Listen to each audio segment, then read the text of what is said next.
Can you raise your right hand, please? You swear a testimony you're about to give us the truth, the whole truth, and nothing but the truth, so help you God. All right, you have a seat right here.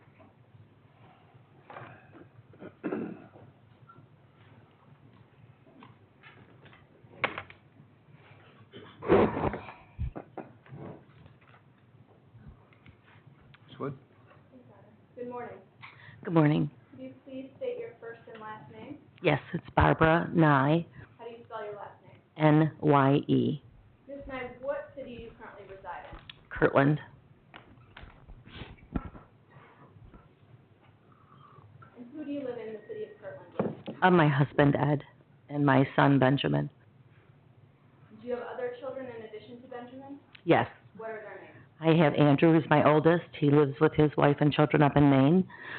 Megan, she lives in Mayfield Heights.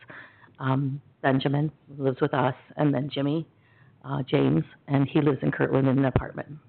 Is Kirtland in Lake County, Ohio? Yes, How long has he lived in his own apartment in Kirtland? since he was 18. So that was about, I'm sorry, I'm not thinking. So when he was 18, we moved him into an apartment. And how old is he right now in October of 2023? 21. Prior to living in his own apartment at the age of 18, where did he live? He lived with my husband and I. From when he was a little kid until Yes, he moved out? yes, correct. While he was living with you, did you have any assistance of any aides for Jimmy? We didn't for the first several years, and then when he was probably about 6 or 7, we needed assistance, and we found out that we could get some assistance through the county to help with aides in the home. And did you have aides live with you in the home? No, they would come and they would take Jimmy on trips. They would come and they would, do crafts, or they would, do puzzles, that kind of thing. So they would keep him, keep him active and engaged. When he was younger, what school did he attend? He attended several different schools. He attended Integrations Treatment Center. He attended Re-Education.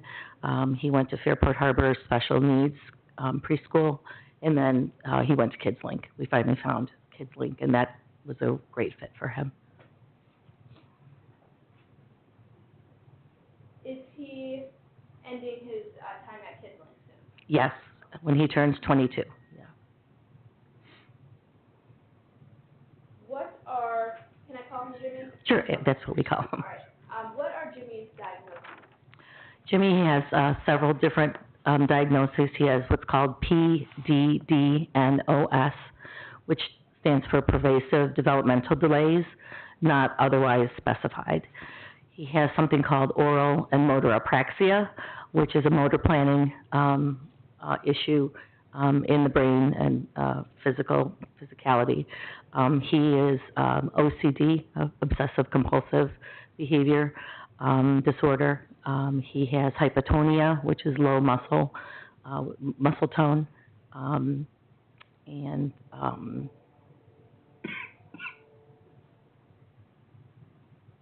I think that those are all of his diagnoses. Okay.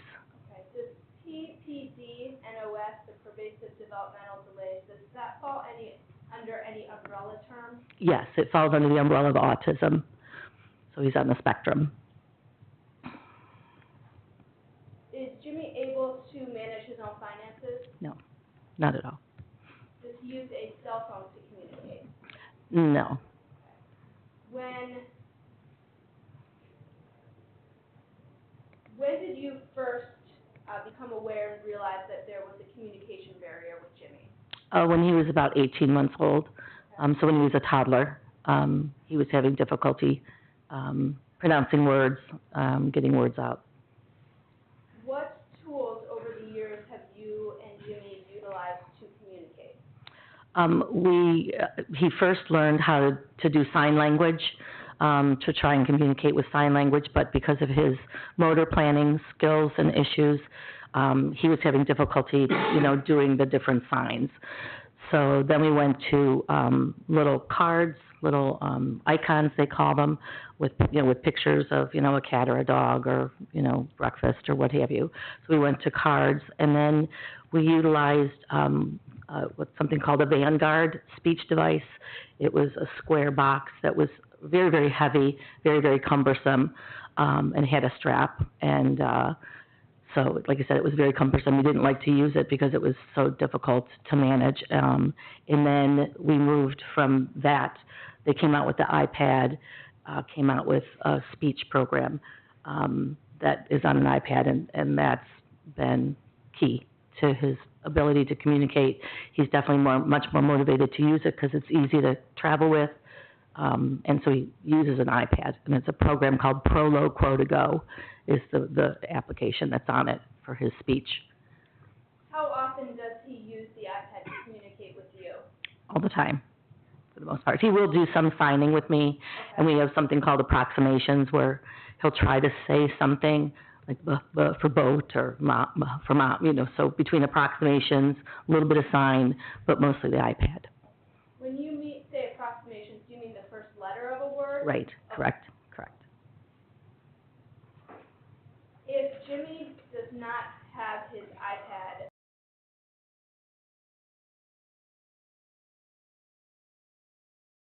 how does he communicate with you? Does he write anything down? No, he can't hold he can't write. Like I said, we will do approximations, or some signing, minimal signing. I want to go back to Jimmy's apartment and his living arrangement. Why did he move out of your house at the age of around 18? We were, we needed help, in the home, and in a meeting with the aid company, the County Board of Developmental Delay, the MMR,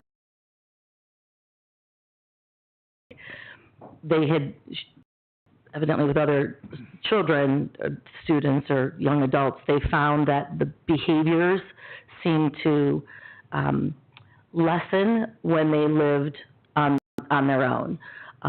He was going through puberty and going through, we were trying to get his medications regulated, and we were having difficulty with his behaviors. And so we just made a team decision that it was best to have him in his own space and with, aides 24/7 to help him. What behaviors are you referring to? He has significant, because of his lack of being able to communicate, he can get frustrated if he wants something and he can't communicate or what have you, but he will have behavioral issues where he will swipe, he will kick, he will punch, he'll scratch, they call it fight or flight. He'll either run when he gets upset, or he'll fight when he, can't communicate what it is that he needs. So it's, can be at many times explosive behavior. Okay.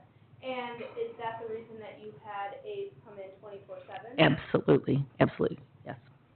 How did you notice a change in Jimmy's behavior once he was working with aides living on his own? Definitely, Objection. Overruled. You can answer that. I'm sorry, could you repeat the question? I'm sorry. How did Jimmy's behavior change from what you observed when he was living at your house to when he moved out on his own with aides 24/7? It would definitely, there weren't as many outbursts. When there's the child-parent dynamic, there's, the emotional, he knew what triggers, what buttons to push, shall we say, to get reactions from my husband and I. And so we found that with him living on his own with aides, there's, not that they weren't emotionally invested in him, but, that there was more of a, so there weren't as many, outbursts, as far as behavior is concerned. How long has Jimmy been working with aides that are now employed by NEO Support Solutions? Approximately how long? probably 2 years, maybe 2 years before we moved him into his apartment. Like, they would take him for outings, they would give us a little bit of reprieve, because he needed to be watched 24/7, and my husband and I just couldn't do that, so we needed help. So around when he was age 16, around? That, when NEOS came in, yes, came into the picture, yes. Prior to working with NEOS, how many other caretaking companies did Jimmy work with?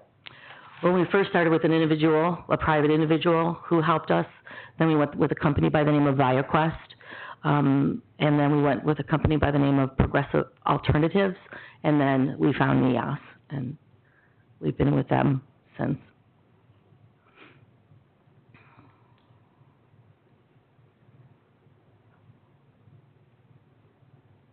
How does Jimmy react when his routine is changed?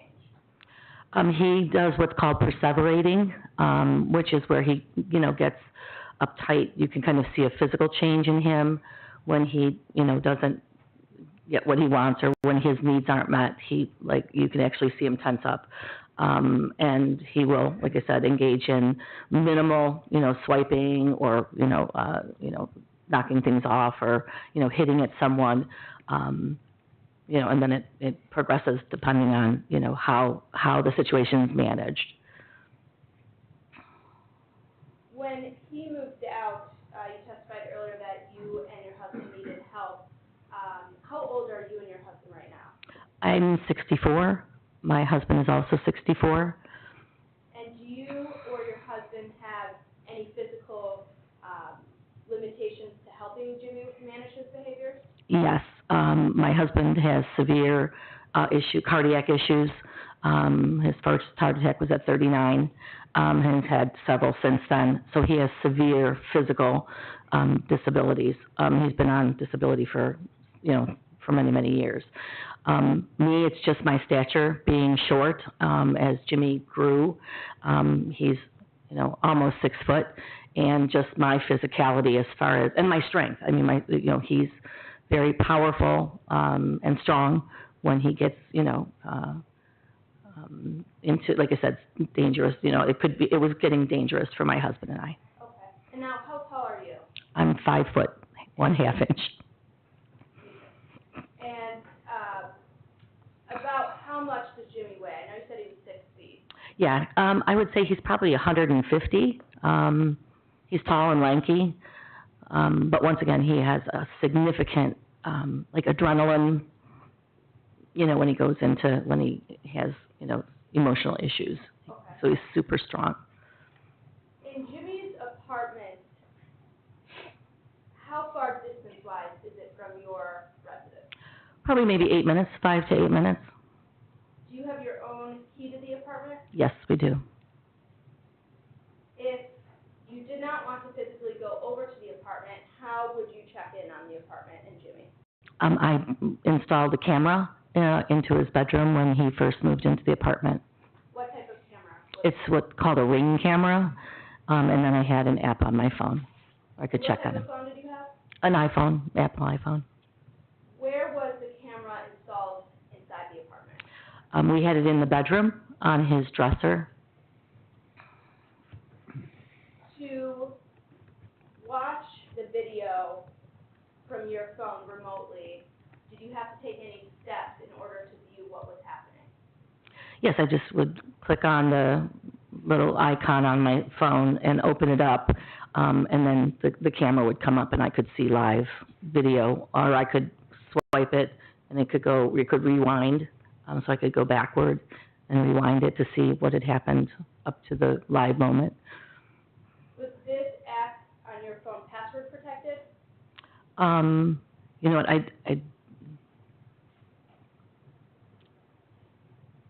honestly, I don't recall. Okay. Who else had access to the camera inside Jimmy's apartment? NEOS, it was Ryan at NEOS. Did you give him access? Yes, Did you give anybody else at NEOS access to view the camera? just anybody that I gave it to Ryan and allowed them to utilize it for training purposes, for whatever. I'm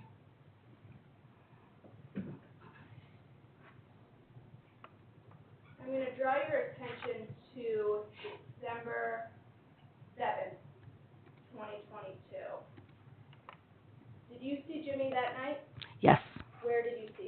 was over at our home, for dinner and to decorate the Christmas tree. Who was present at your home? It was my husband Ed, me, Mr. Ryder, and Jimmy. About how long did Jimmy and Mr. Ryder stay at your home that night? It was a couple hours. We were also doing his laundry, maybe 2-3 hours. Did you notice any injuries on Jimmy's body when he was over for dinner? No, Did you notice any injuries on Mr. Ryder? no. How did Jimmy get to your house and how did he get back to his apartment? Mr. Ryder drove him. Did you see Jimmy, any other time, Wednesday, Thursday, or Friday that week? No, I did not. Did you remain in the area, Lake County, for the weekend? No, we flew, Thursday evening, we flew to Maine, up to my son's to visit the grandchildren. Who is we? My husband and I. Okay. And how long did you stay in Maine? We were there Thursday through Sunday. What information did you receive after your trip, Coming home, coming home? okay. Coming home, we take a bus from our sons down to the Boston airport. It's called the C&J bus line. And I was on the bus, and that's when I, for the first time, opened up my phone and just checked my messages and received an email from school. Had you checked your messages Wednesday, Thursday, Friday, or Saturday? No. Mm-mm. Did you use your phone or check your email at all? No, no. My granddaughter takes my phone usually.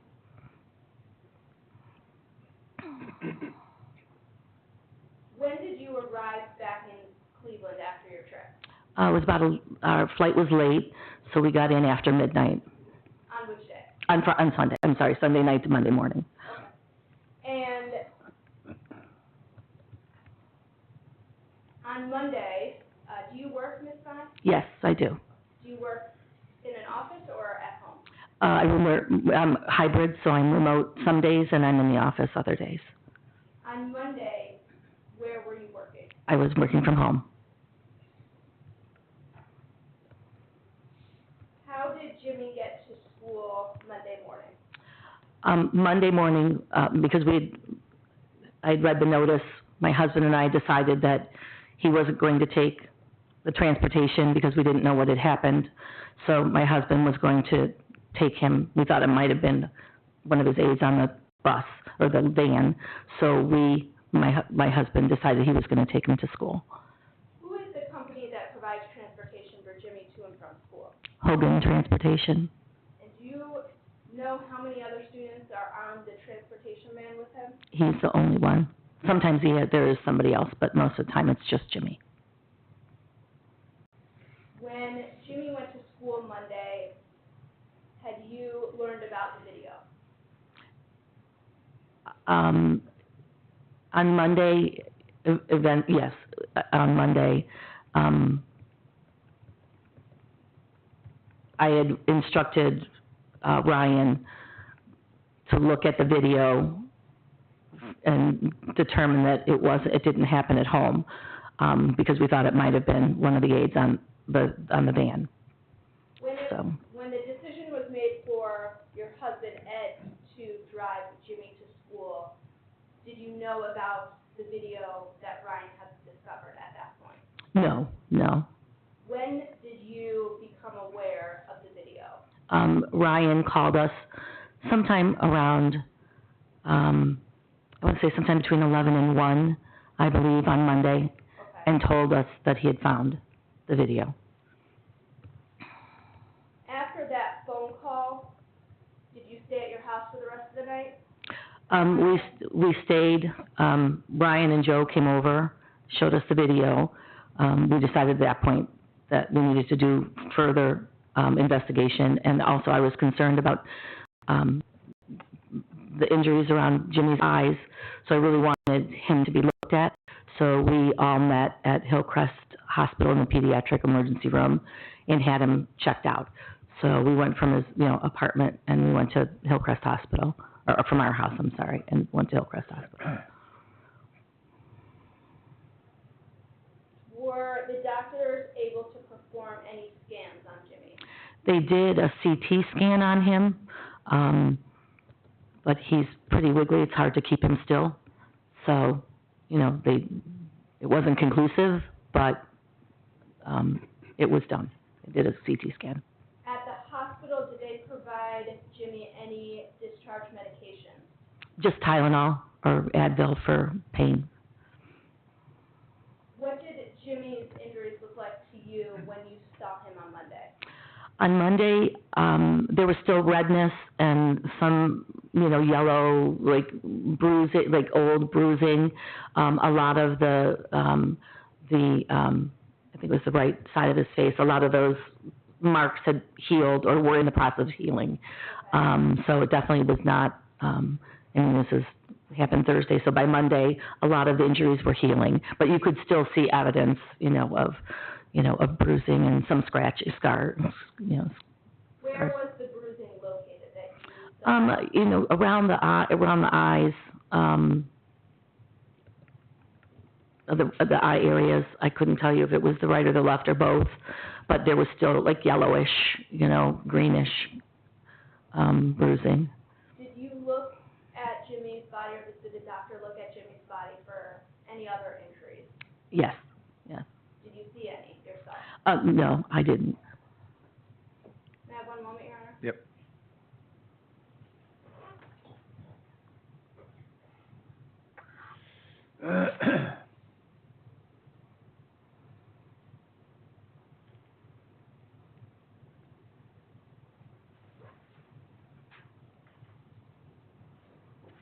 Ms. Nye, I want to ask you about an incident in your home a few months prior to December 7th, 2022.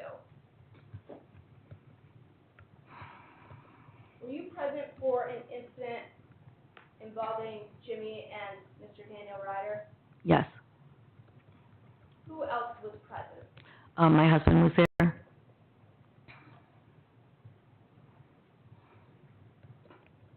What did you observe? We were winding down and getting Jimmy ready to go home, and he was on the couch, and didn't want to leave. I think we might have, sometimes when he doesn't want to leave, we'll put on a timer. We'll remind him, in 5 minutes, in 3 minutes, in 2 minutes, it's time to go home. And so when it came time, the timer went up, Mr. Ryder went over to the couch and trying to get, Jimmy to get up and get ready to go, and Jimmy kicked at him.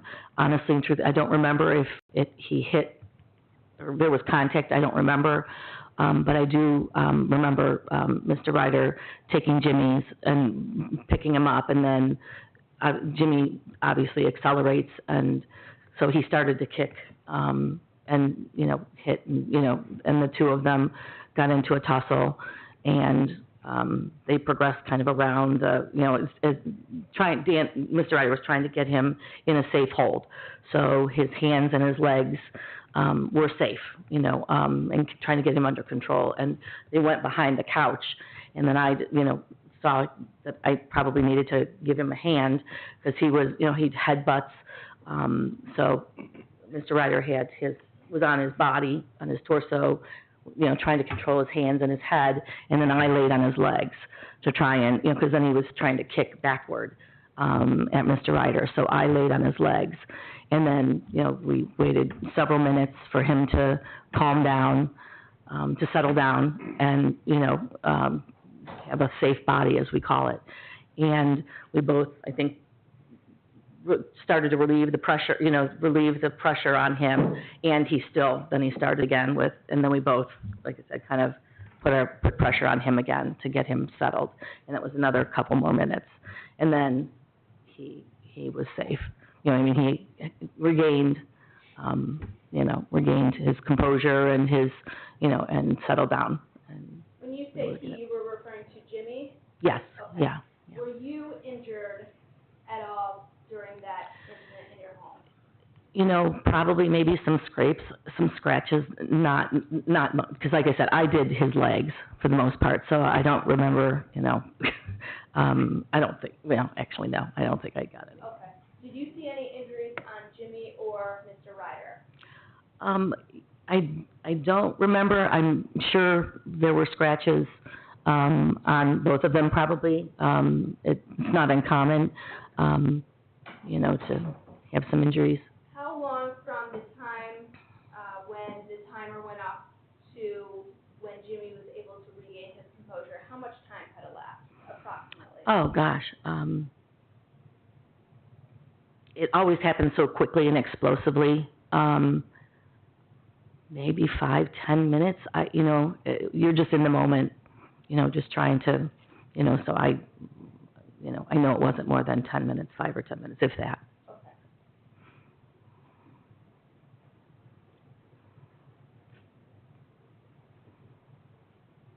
Does Jimmy know, the sign for the word sorry?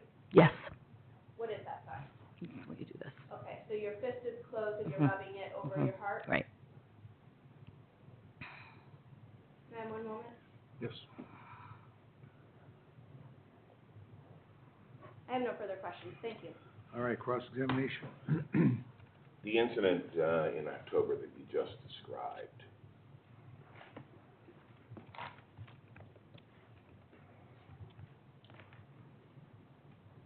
how many minutes was Jimmy in a hold? It wasn't very long, maybe 5 minutes, maybe 8 minutes, not very long. It doesn't take long, 10 minutes or less. I would say. Okay. I would say. And when that happens, Jimmy's explosive, you said, Absolutely, and unpredictable. yes.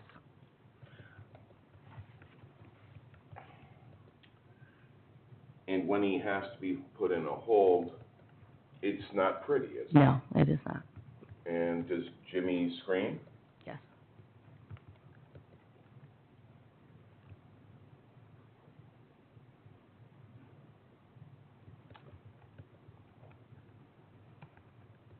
Can you describe the self-injuring actions that you've observed on the part of your son?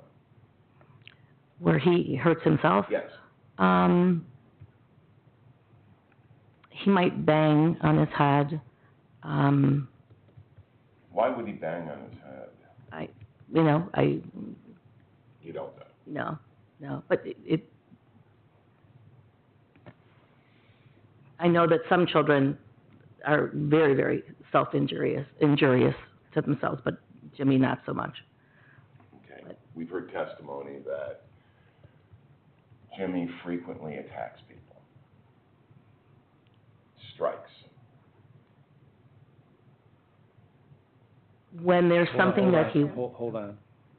I'm waiting for a question. Does Jimmy strike people? yes, when he wants something and he can't get what it is that he wants, he just doesn't strike people without some sort of precursor. Okay. And he kicks people, correct? Correct. Once again, if he's, he just doesn't hit and kick people. There's some sort of precursor, something that he wants that he's not getting, or But I something. thought you said he was explosive and unpredictable. When he gets into a mode where he doesn't have control over what he wants, it can be explosive. But he's just not explosive, just for explosive sake. I don't know if that makes sense. Yeah. How many times has Jimmy attacked you? Over the years, I can't put a number on it. But once again, he never would attack me just out of nowhere. Maybe, we had to get him ready for bed, or maybe we had to take a toy away from him and move on. There was always some sort of something that happened prior. Like, I would never be afraid to be in a room with him for fear that he would attack me. So getting him ready for bed can kick off an explosive behavior? Yes, if he doesn't want to get ready for bed, Okay. it can. Does Jimmy have a fixation on electronic devices? Yes, Okay. When you are in your home with Jimmy, do you have to hide electronic devices? yes, we do. And that would include phones? My cell phone, my computer and my iPad. We would put away before he would come over. Okay, and if Jimmy were to find one, he has found them. Oh, he'll go looking for them. Okay, what happens when you take it away from him? We usually try to talk with him and ask him to give it to us first, and try and... Upset him? Pardon? Does it upset him when Yes, yeah, it can upset him when he's not ready to give it up. It can upset him. and that's a precursor to explosive behaviors, correct? Yes, because he doesn't want to give it up.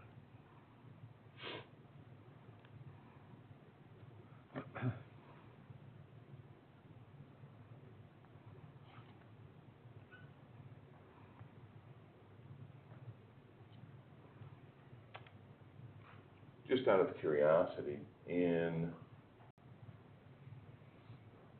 the fall, early winter of last year, did Jimmy have a change in his medications, to your knowledge?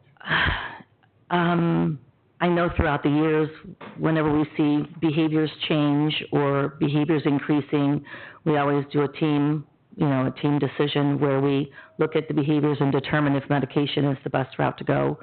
And so honestly, I can't, we're constantly tweaking his medication, so I can't honestly say. Okay, so when you notice, call them behavioral anomalies on the part of Jimmy, his medication is tweaked. Yes, they are. They are. There's a neurologist at his school, and they also observe him at school and try to determine medication based on his behaviors. Okay. Just out of curiosity, has Jimmy drawn blood in when he's struck out to you? On me, no. My husband, yes. He may have. I can't say for certainty that he hasn't, but he may have. How has he drawn blood on your husband? Scratching. Okay, He scratches. okay.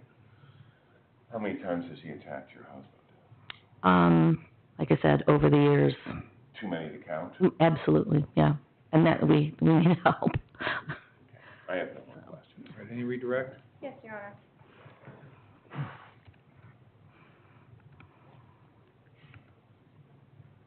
Mrs. Nye, when Mr. Douglas asked you about Jimmy being explosive and unpredictable, do you remember that? Yes. What is predictable about Jimmy and his behavior? You can always tell when he's headed down the path to being explosive. There's usually signs that he exhibits. Like I said, perseverating, where he will shake. He'll literally tense up and shake. He'll do like swiping, not hitting anything or whatever. So there's usually, that's what we call squawking. He'll, make noises. So there's usually precursors to that behavior. Now, what steps before you see the signs of Jimmy maybe becoming unsafe, what steps would you take to try and prevent that? We try and talk to him and try to what's called redirecting, where we try and get him off, thinking about something else, try to redirect him so that he's not thinking or perseverating about something. We'll, try and redirect him. And when he starts to swipe or when he starts to become physical, we usually will back away and give him space. We always try to do strategies prior to it becoming physical. We try to calm him down or try and get him, in a better space by doing other things other than going right to being physical with him, because it can be explosive and unpredictable. Okay. Now, when you say you back up and give space, what specifically does that mean? That means if he's swiping at you, or if he's starting to kick, or if he's, trying to, lash out physically, you actually physically take steps backward and away from him, and try and get out of the way. If you are at a restaurant or in the car, have you had situations where you remain in the area where Jimmy was having an explosive behavior as opposed to taking a few steps back? I'm sorry, If you were, say, at a restaurant or in a car, Objection. Overruled. in a restaurant or a car, smaller space, and Jimmy was displaying an unsafe behavior, are there times when you would not create space and take a step back? Hold on. She can answer that if that is in fact occurred. Okay? Has that occurred?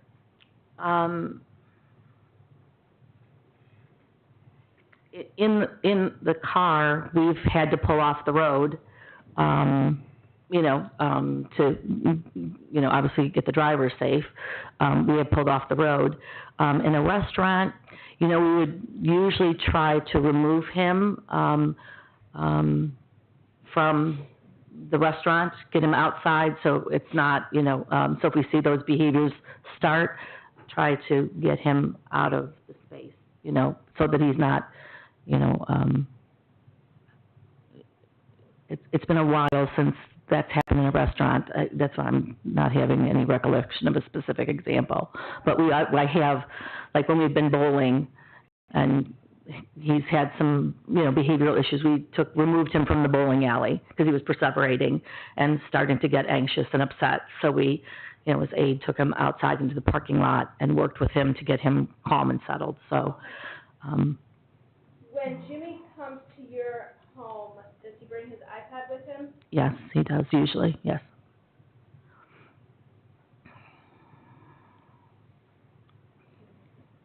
What does Jimmy's body look like when you say that he strikes? It's kind of, Objection. Overruled. it's kind of it's kind of half-hearted, like it's not like, I'm gonna really punch you. He just, we call it sniping, where he just kind of does that, and most of the time, he doesn't hit anything. It's just Okay, so I'm getting a little angry kind of thing. you're moving your arm. Can you describe exactly the motion that your arm is taking? Where he would go right to left, and swipe at whatever's closest, whether it's a person or something on a table, and sometimes, like most of the time, it's kind of half-hearted, where, like I said, it's not super aggressive, like, I don't know how to describe Is it. Jimmy's arm straight or bent when he has swiped in the past? It's bent, usually. What is the state of his hand when he swipes? It's open. When Mr. Douglas asked you about tweaking Jimmy's medication, is that decision made only because of changes in his physical behavior or outbursts?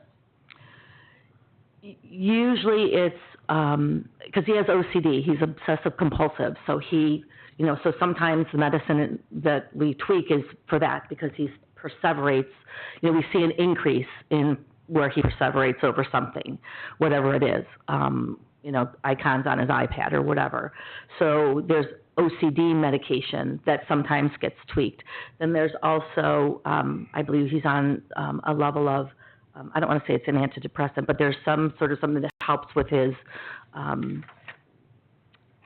don't know all the medical terms, but he's on several different medications for several different reasons. So we look at behaviors, determine what it is that we think it might be, and between his neurologist and his teacher and his behavioral specialist and my husband and I, we take the input from everybody that works with him and make the determination of how we're gonna, what to tweak and how much to tweak it, if need be. So I don't know if I answered your question.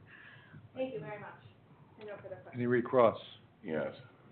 As you stated, Jimmy's behaviors could be unpredictable and explosive, yes? Yeah, once, like I said. Yes. Yes, they can be. And a precursor to unpredictable or explosive behaviors could be getting ready for bed, correct? It could be anything, that would, whatever it is he doesn't want to do, whether it's not wanting to vacuum, whether it's going to bed, whether it's putting his iPad down, it could be, Thank you. any of Okay. You may step down, thank you. Thank you, Your Honor. Next witness? Thank you, Your Honor. The state calls Officer Julia DeWolf.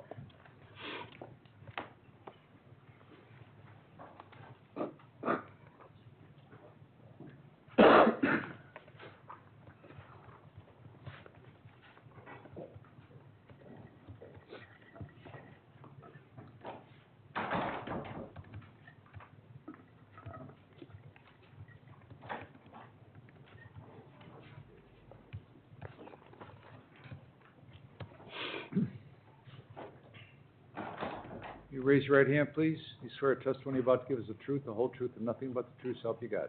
Yes. All right, have a seat right here.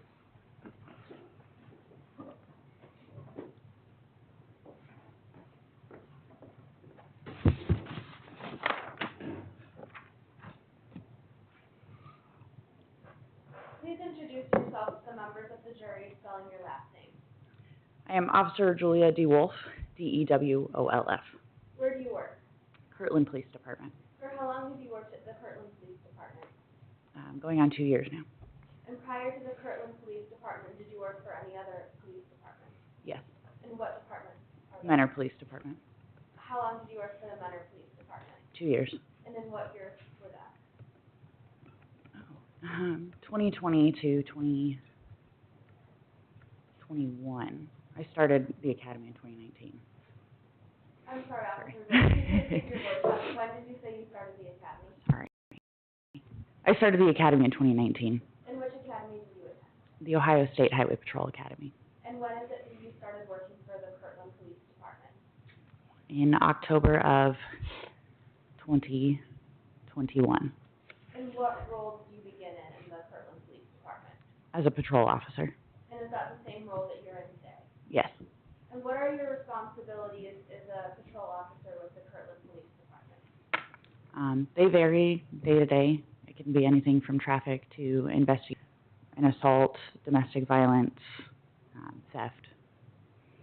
So when you say whether it be an assault, domestic violence, or theft, what would your responsibilities be if any of those crimes were to occur?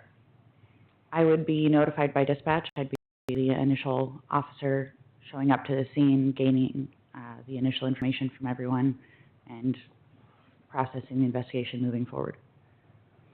Are you a certified peace officer in the state of Ohio? Yes, I'm going to direct your attention to December 12th, 2022. Were you on duty that day? yes, Was there a point in the day when you received a call from dispatch regarding an assault? yes. And when that first happened and you received a call from dispatch, what was your understanding of what had occurred? I get minimal information from dispatch, so when they notified me, it was just an alleged assault, And around what time was that? a little after 5 p.m. And what did you do after receiving that call from dispatch? I contacted the caller. The information was given to me by dispatch, Ryan Sharp. Did you contact Ryan Sharp through a phone call? Yes. And what did you do following your phone call with Ryan Sharp? Following the phone call, he emailed me a video of the alleged incident. I watched the video, and then I returned a phone call to him. And what did you do next? After my return phone call with him was locating the victim, James Nye. They were still at the hospital, so I then responded to the hospital to speak with him and his family. And would you recognize that video that Ryan Sharp sent you if you saw it in court today? Yes. Your Honor, permission to publish to the jury what has previously been entered into evidence in cases of law. Go ahead. Officer DeWolf, what have I handed you? It's a disc of a video. Do you recognize that day? Yes. How do you recognize it? I've watched it numerous times. And when you watched it, did you have an opportunity to watch it on this disc that you had shown? Yes. And when you watched it, was it a fair and accurate representation of what you watched immediately after Ryan Sharp sent it? Yes.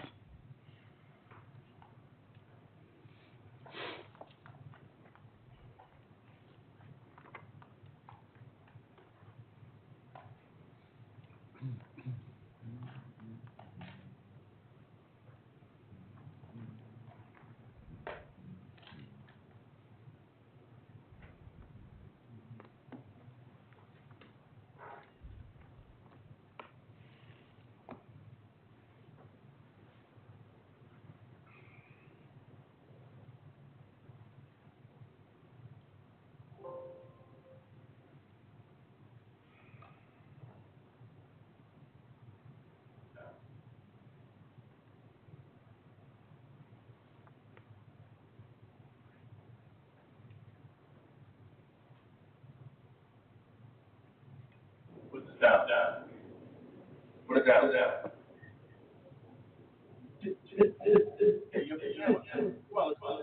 Drive that out. What? Yeah, you have the camera. What? We're gonna put this down. Put it down.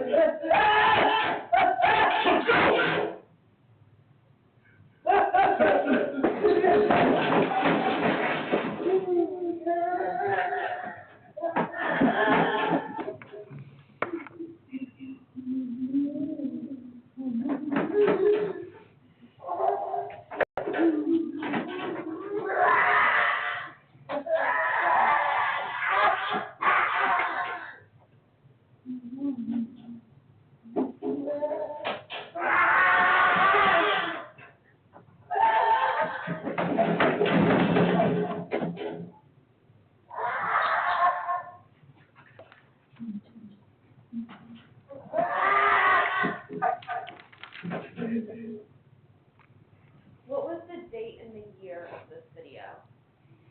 The date and year would be, it's from 2022.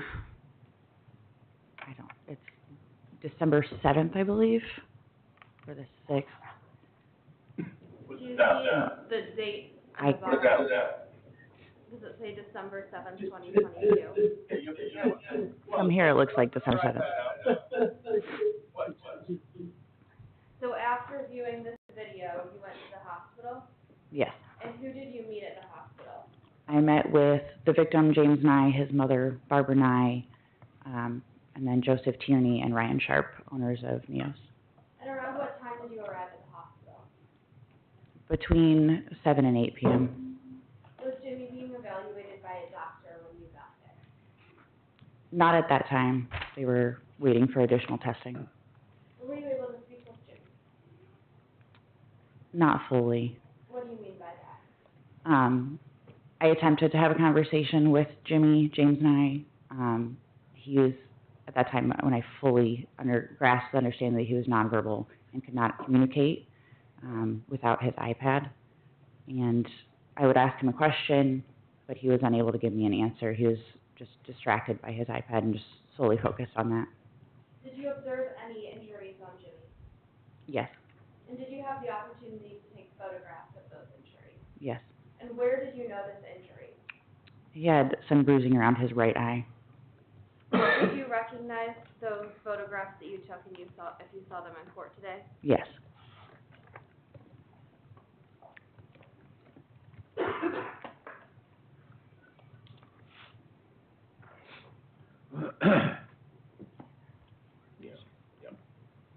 Your Honor, permission to approach the witness with State Exhibit 10A through 10B. Go ahead. Officer DeWolf, what have I done with you? These are the photos that I took at the hospital. Are they fair and accurate copies of the photographs that you took? Yes. Have they been altered or changed in any way since you last saw them? No. The state moves Exhibit 10A through 10B into evidence. Any objection? No. All right, they're admitted. Permission to publish to the jury. Go ahead.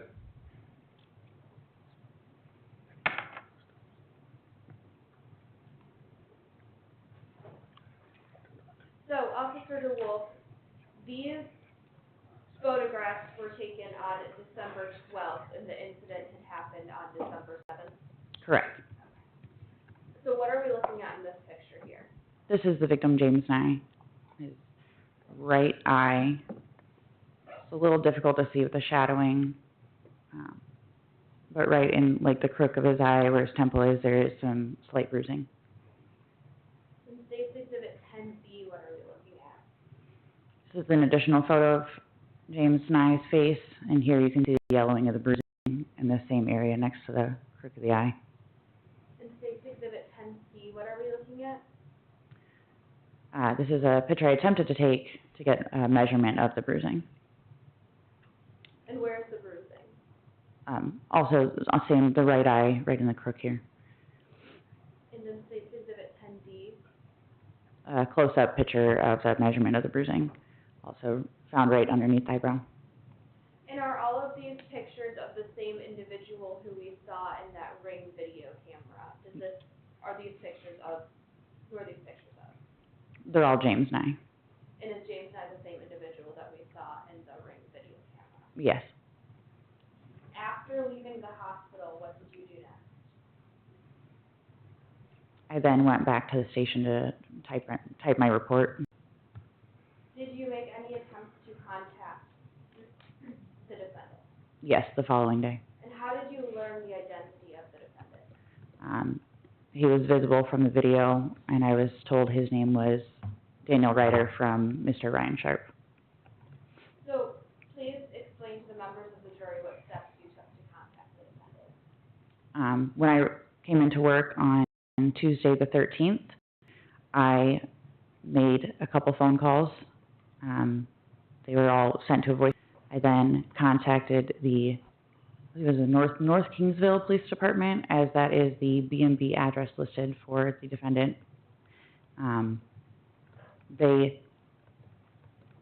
didn't hear anything back from them. I then received a phone call at 9:30 at night from the defendant, Daniel Ryder, to have a conversation. So this is 9:30 on Tuesday, December 13th. Yes, And did he call you back from the number that you had previously called him on? I don't recall which number. Was that phone call recorded? Yes, How was it recorded? with my body-worn camera.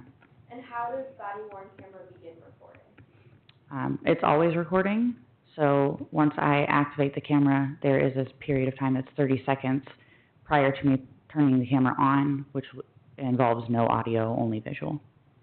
And after a recording is taken on body-worn camera, how is it stored?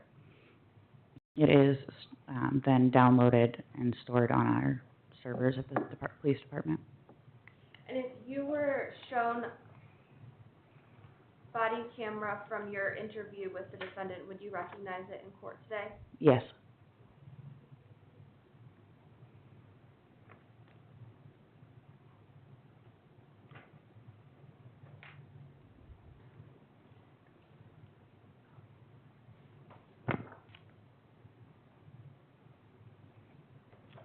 Your Honor, permission to approach the witness with what has been marked as Exhibit 11. But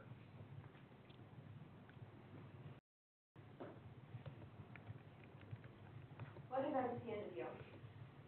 Disc of a phone call. And what is that phone call of? It is my phone call with the defendant. Do you recognize this disc? Yes. How do you recognize it? I've seen it before. I've watched it from that disc. And do you know that because your initials are on that disc? Yes. And was that disc a fair and accurate copy of your phone call with the defendant? Yes. Has it been altered or changed in any way since it happened? No. Your Honor, the statement is Exhibit 11 is evidence. the objection to 11? No. Permission to publish to the jury. 11's admitted, go ahead.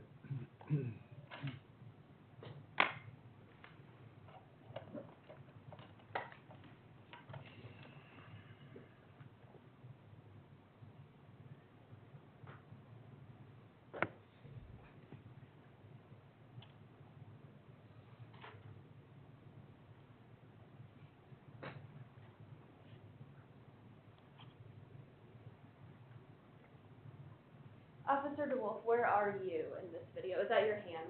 It is my hand. And where are you? I'm at the Kirtland Police Department.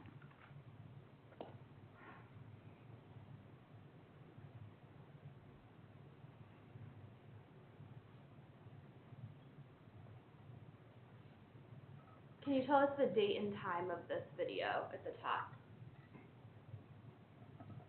It is 12/14 of 22.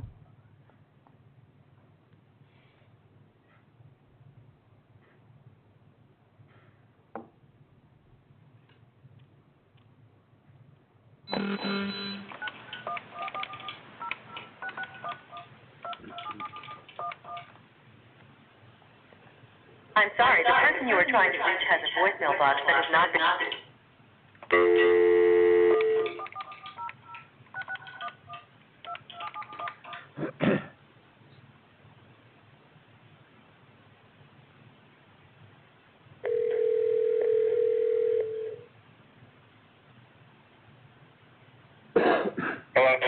Hi, is this Daniel? Hi, this is Officer DeWolf with the Kirtland Police Department. Hi, how are you? Not too bad. How are you doing tonight? I'm hanging in there. Okay. Are you kind of aware of what phone call is about? I'm guessing it's because of the incident report I had to write for the attack that Jimmy and I had on there. Yes. Yeah. Okay. Yeah, so anything like that, like anything that happens, they notify us just, for, protocol and kind of just cover all their bases. Okay, I have a tire release. I thought like there was something serious going on. I know it's a serious thing, but it's an investigation, but I thought there was something like, or if you're actually my side of the story here. Yeah, that's pretty much just trying to get your side of what happened, cause, Okay. Go ahead. Did you call me twice today? Yeah, one of our day shift officers called. Okay, I'm sorry, I don't think I've called numbers I don't know. Understandable. Probably should. That's okay, no, I My uncle's house understand. too? Say again? Did you send the police to my uncle's house too? Is that in Janesville? Yeah, it's my old address, I haven't updated my, ID yet. Well, that would explain it. Yes, so, because the officer didn't get a hold of you this morning, we just had him head out that way to give, just to pass the message that they're trying to talk to you. Oh, Jesus, okay. Yeah. Let me, do you want me to go run through my side of the story of what happened here? Yeah, if you wanna do it, or if you wanna come in, we would prefer to get a written statement from you for it, but I don't know how far Get away. a copy of my, it's pretty far, it's about 45 minutes away. Okay. Would you be able to come in, like, maybe tomorrow? I mean, can I just give it over the phone, would that be a lot better? I mean, if you want to, like I said, you can give it over the phone, my goodness, if I could talk, it will be recorded, so we can do that, like I said, we just prefer to get written statements. That's fine, I did write an incident report at work, I'm not sure if that would help. Potentially, but I think they have those for theirs, so we have like our own statement form. Oh, well, the incident report goes to the Lake County, Department of Mental Health. Okay. All right, so I'll have to reach out to them and get that then. Okay, yeah, so what had happened was I'm a residential healthcare provider for a company called NEO Sport Solutions. And I have a client named Jimmy. And Jimmy and I went to his parents that night, and he was a little heightened, he was a little above baseline during the exit of leaving his parents' place. Okay. And once he came back down, we got him home, and he started concentrating on his iPad. And I tried getting him ready for bed. And he started, he kept concentrating on it, but he ended it. So I was going to put it back to where it needs to go. And he started yelling and screaming, he started wiping at me, trying to hit me. I blocked him with my left arm, and he grabbed on my arm and he started clawing it, and started digging his nails in. Okay. And I used that arm to get him off me, and he held on to my arm. We went to the refrigerator. Well, we went towards the refrigerator and put him in a CPI hold, which is a child control pose. Yeah. Hold. And he was fighting, screaming. He was, trying to hit me from behind him. And I eventually got it, but not before he hit me in the face a bunch of times. And I don't know if he hit himself or not. After I got him pulled, he was able to calm down. And once he calmed down, we actually ended up getting him to bed. Okay. Do you have any marks on you from him?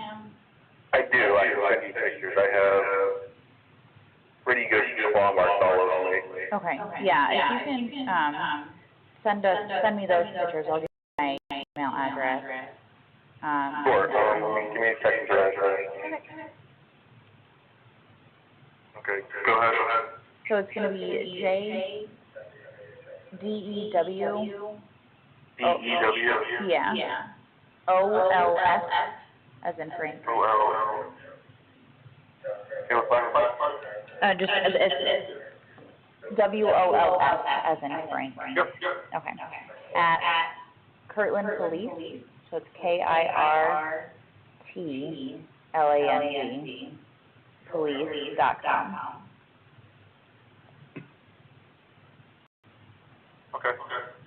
Yeah, so if you can send those to me, and I'm gonna ask again if you can come in, 'cause with, and injuries, we do like to try and get, like follow-up photos as well as then with, a ruler for size, like a size guide, that any of our officers would be able to take those pictures, but it would be at, you know, at your convenience if you're anywhere close or in the area at some point. Okay, yeah, I can send you those here relatively soon. Okay. Did you I say? have the date of, photos as well, and I can say, current day photos. Yeah, that'll be good. Yeah, so we can have, what happened, like you said, the current, the day of. Okay. Too easy to do that. Okay, perfect. Okay. I think that's all I have for you right now. If you're in the area and could stop in and do a written statement, we'd appreciate it, and then, like I said, if we could get, when you're here, we can do the current photos of your injuries as well Okay. for documentation. Do you know if you'll be in the area anytime this week? I won't, I have no reason to go out that way unless I'm working. Okay. Right. And then, so I don't send somebody to your uncle's house again, what's your updated address? It's 368 Jackson Street, Pontiac, Ohio, and the zip code is 44030. 000. Okay. Was that Jackson Street? Jackson Street, correct. Okay. All right, I'll get that updated. All right. Okay. All right. Well, if we need anything else, we'll reach out, and like I said, if for any reason you are over this way, feel free to stop in, and we can get the documentation from you. All right, I appreciate it. Thank you. That's really somebody inviting. I was like, what, I didn't do anything. Yeah, no worries. We just gotta cover all the bases, talk to everybody, you know, so we get a better picture of what's going on. Okay. Okay? All right, thank you. No problem. Have a good night.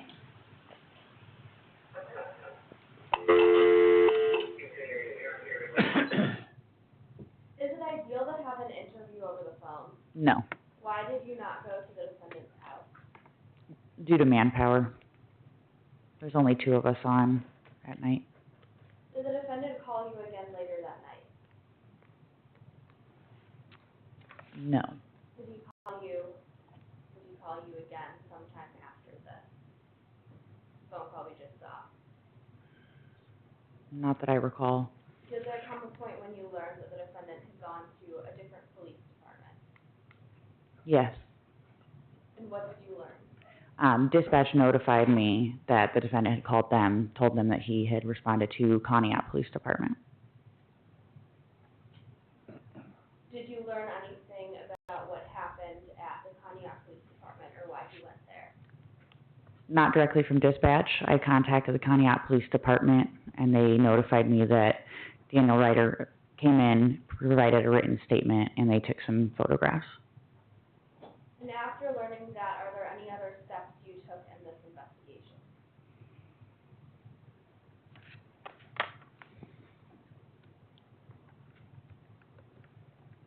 At that point, I contacted our prosecutor and reviewed the charges. Did you interview any other witnesses?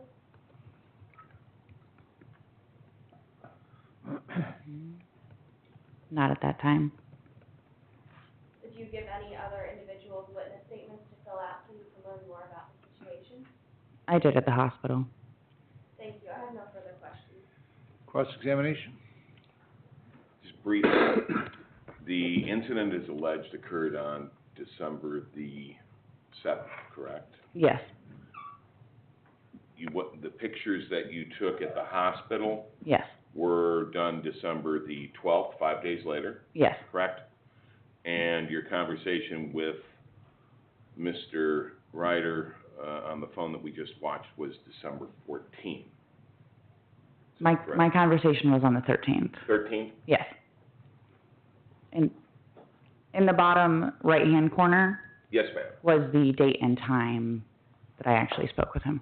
Okay, there was a date and time in the top right-hand corner, Yes. and what is that date and time? I'm not sure how the system Okay, works that. but it was the 13th Yes. year, okay. No further questions. Any redirect? Yes, Your Honor. Officer DeWolf, was the date and time in the upper right-hand corner incorrect?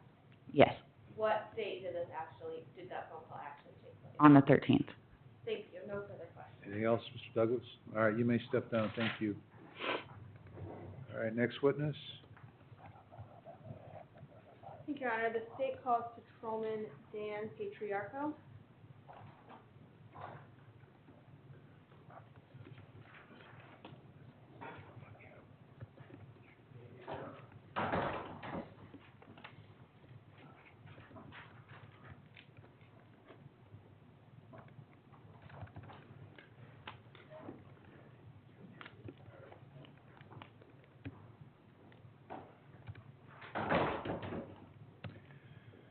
You raise your right hand, please. You swear the testimony about to give us the truth, the whole truth, and nothing but the truth, so help you God. All right, have a seat.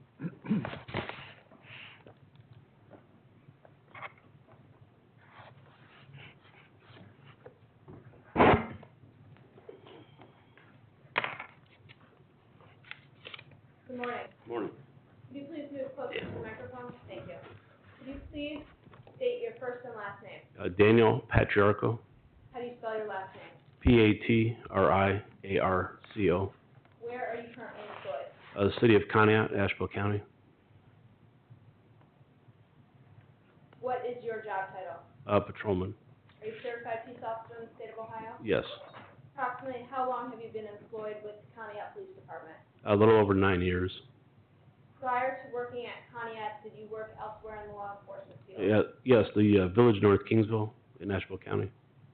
What job titles did you hold while at North Kingsville Police? Patrolman, and before I left there, I was a sergeant.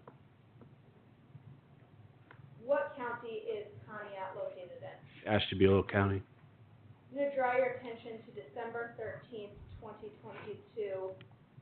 Did you speak to the defendant, Mr. Daniel Ryder? Yes. What information were you provided prior to having a conversation with Mr. Ryder? Just that he was there to make a statement for Kirtland PD. Did you speak to anyone from Kirtland prior to Mr. Ryder coming to the police department? No. Did you have any idea what Mr. Ryder wanted to talk about? No.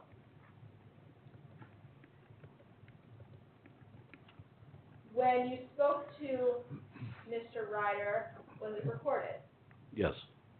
How? My body cam. Can you describe what the body cam, what that is and how it works? It's a body-worn camera that I activate when I talk to somebody, and then I turn it off, stop the recording when I'm done talking to them. After you are finished with that video, what do you do with your body-worn camera to preserve the video? It gets uploaded into a server, and it's kept there for the retention period, depending on what the type of call is. And was your body camera in working condition when Mr. Ryder came to the Conneaut Police Department? Yes. What was the day that he came to the police department? I believe it was December 13th, 2022, Do you remember what shift you were working? 7 P to 7 A. Your Honor, may we approach? Yep.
Why don't you have him identify that first, and then I'll give that explanation, okay? Thank you. All right. Coleman, I'm going to hand you State's Exhibit number 12. Do you recognize that? Yes, What is it? it's a copy of my body cam video. And have you viewed that before? Yes, And are your initials placed on State's Exhibit 12? yes, on the disc. Your Honor, I move to admit and publish State's Exhibit 12. Any objection? No objection. All right, it's admitted and it can be published. I want to let the ladies and gentlemen of the jury know that when you view this video, part of it's going to be blurred out. It was blurred out because it's not something that you should consider or can consider as part of the evidence. And both counsel agree to that being blurred out, so don't consider that for any purpose. Go ahead, Ms. Wood. Thank you, Your Honor.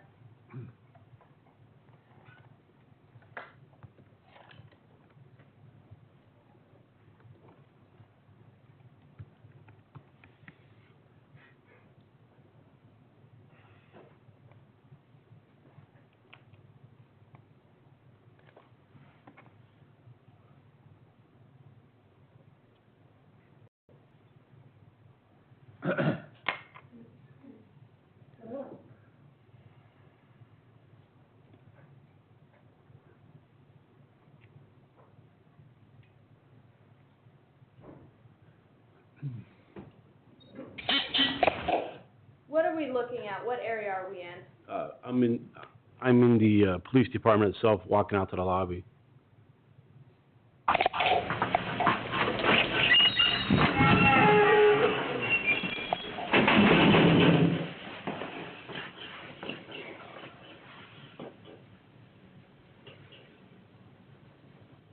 Who are we looking at? I paused the video 21 seconds in. That's Mr. Ryder?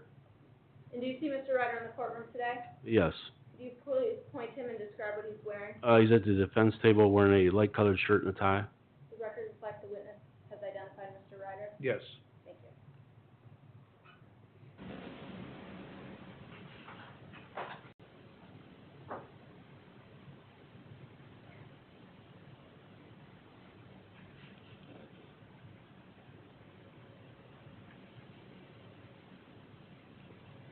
Jamie, go back. No, I'm just waiting for you to go right.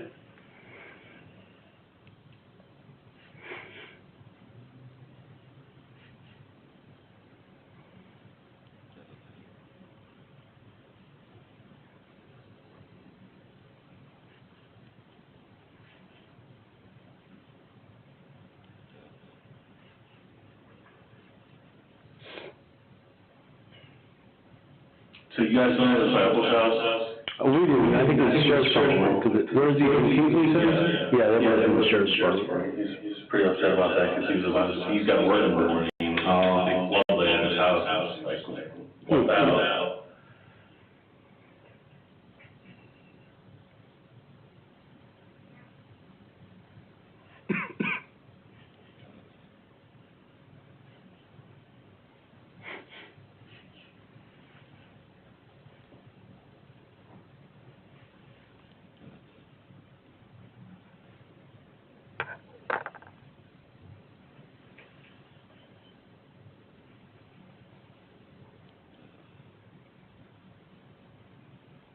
Yeah, some of this is a little confusing to me, because I can't put his address or I can't use his name. Who, So I'm home health. Is that what it is? And he attacked me on Wednesday night, and that's where his marks came from, as you can see here. There's one up here. And I had to put him in a hold, and I essentially saw it as I'm the one that got hurt, so I didn't report it. Mm-hmm. And then he had a bruise, and this is. So now it's. Yeah, but I thought, in all honesty, this has been my fourth MUI with the guy. Maybe once, and I was like, I just don't want a fourth one with him. I have 3 open cases already. And so I was like, no harm, no foul, and get a bruise. So that's kind of where I'm at right now.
Yeah, you signed up. Down here? Yep. Are you witnessing this? Yeah, I'm the witness to also sign it. I'll sign it.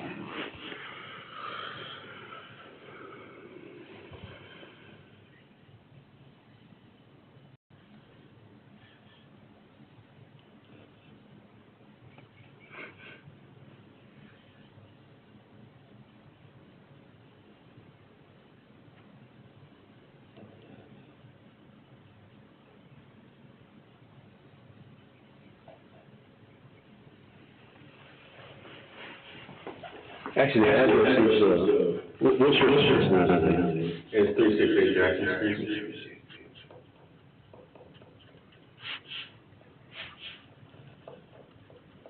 I don't know if that's for the... No, that's your address. That's just my information. Yeah. You got your phone number on there, it's good to me. I didn't just give my both of those. No, that's fine.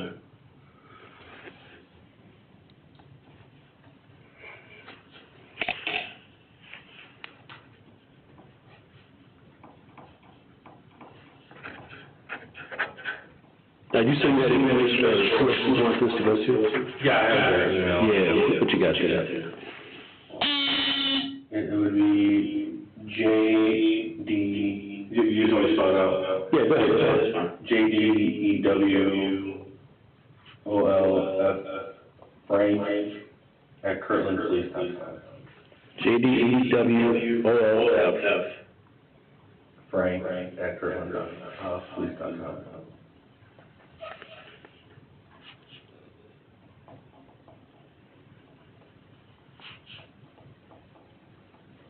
Police.com. Let me just make sure I got it. You got it, good. Yeah, I sent it to my office, have it right there. Yep. JG. Well, that's a weird. You got enough letters in there? JGW Frank, I mean, how much you need? Give me a phone. And he said, want a picture of that stuff? Yeah, they would like to get pictures. Yeah. You just take a full shot like that, no more. Talking about these right here, right? Yeah. What area of Mr. Ryder's body are you photographing? First it was an overall shot of him and then his left arm. And then inside your unders, Right, it's hard to see, but you can see it right there. oh, yeah. And then there's something back there, no? There's one right there. It is? And then you can see one right there.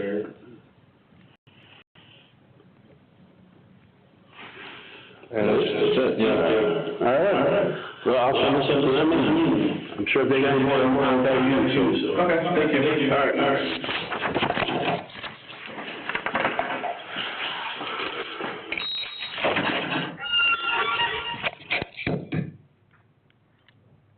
Patrolman, did you only photograph the defendant's left arm? Yes.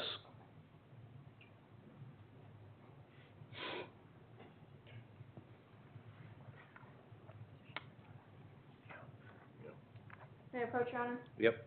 Handing you what's been previously marked as State's Exhibit 13A, B, C, D, and E.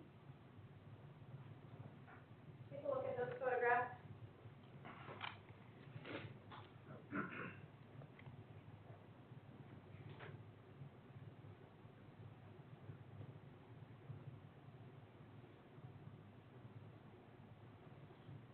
Do you recognize State's Exhibit 13A through E? Yes. What are they? They're the photos I took that night I spoke to him. Are they fair and accurate photographs? Yes. Your Honor, move to admit and publish State's Exhibit 13A through E. Any objection? No. All right, they are admitted.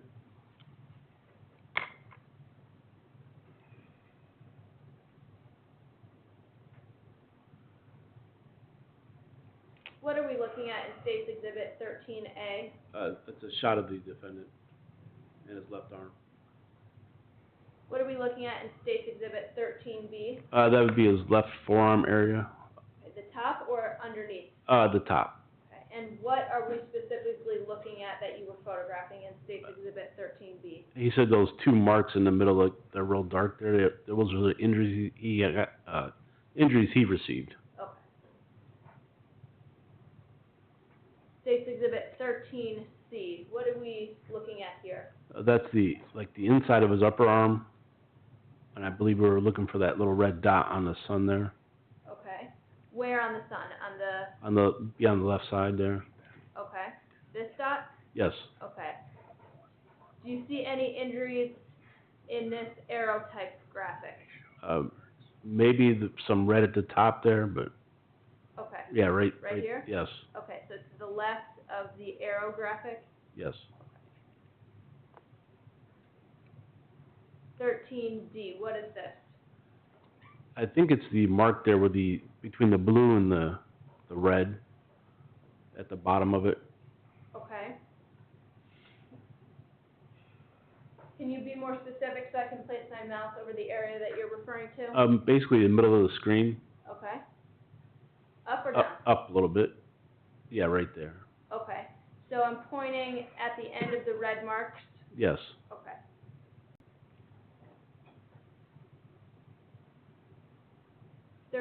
E, what are we looking at here? That was the top of his hand, I believe. Okay, and what injury are you photographing?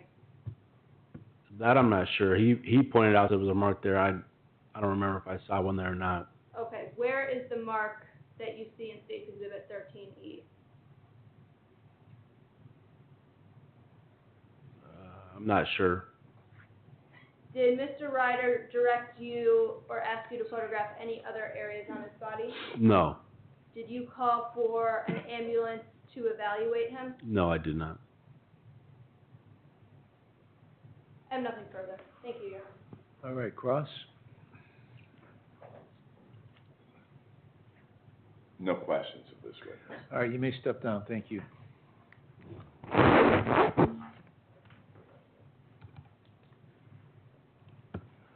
All right, we're gonna take our break this morning. Remember not to discuss the case, amongst yourselves or with anybody else. Don't look for any information from any other source. And do not come to any conclusion until the case has been submitted to you. So we'll be back, start again at about 10 minutes.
You raise your right hand, please. You swear a testimony you're about to give us the truth, the whole truth, and nothing but the truth, so help you God. All right, have a seat.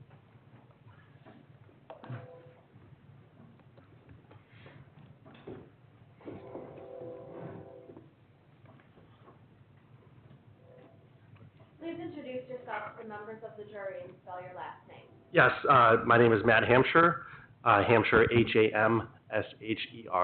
Where do you work? Lake County Board of Developmental Disabilities, Deepwood.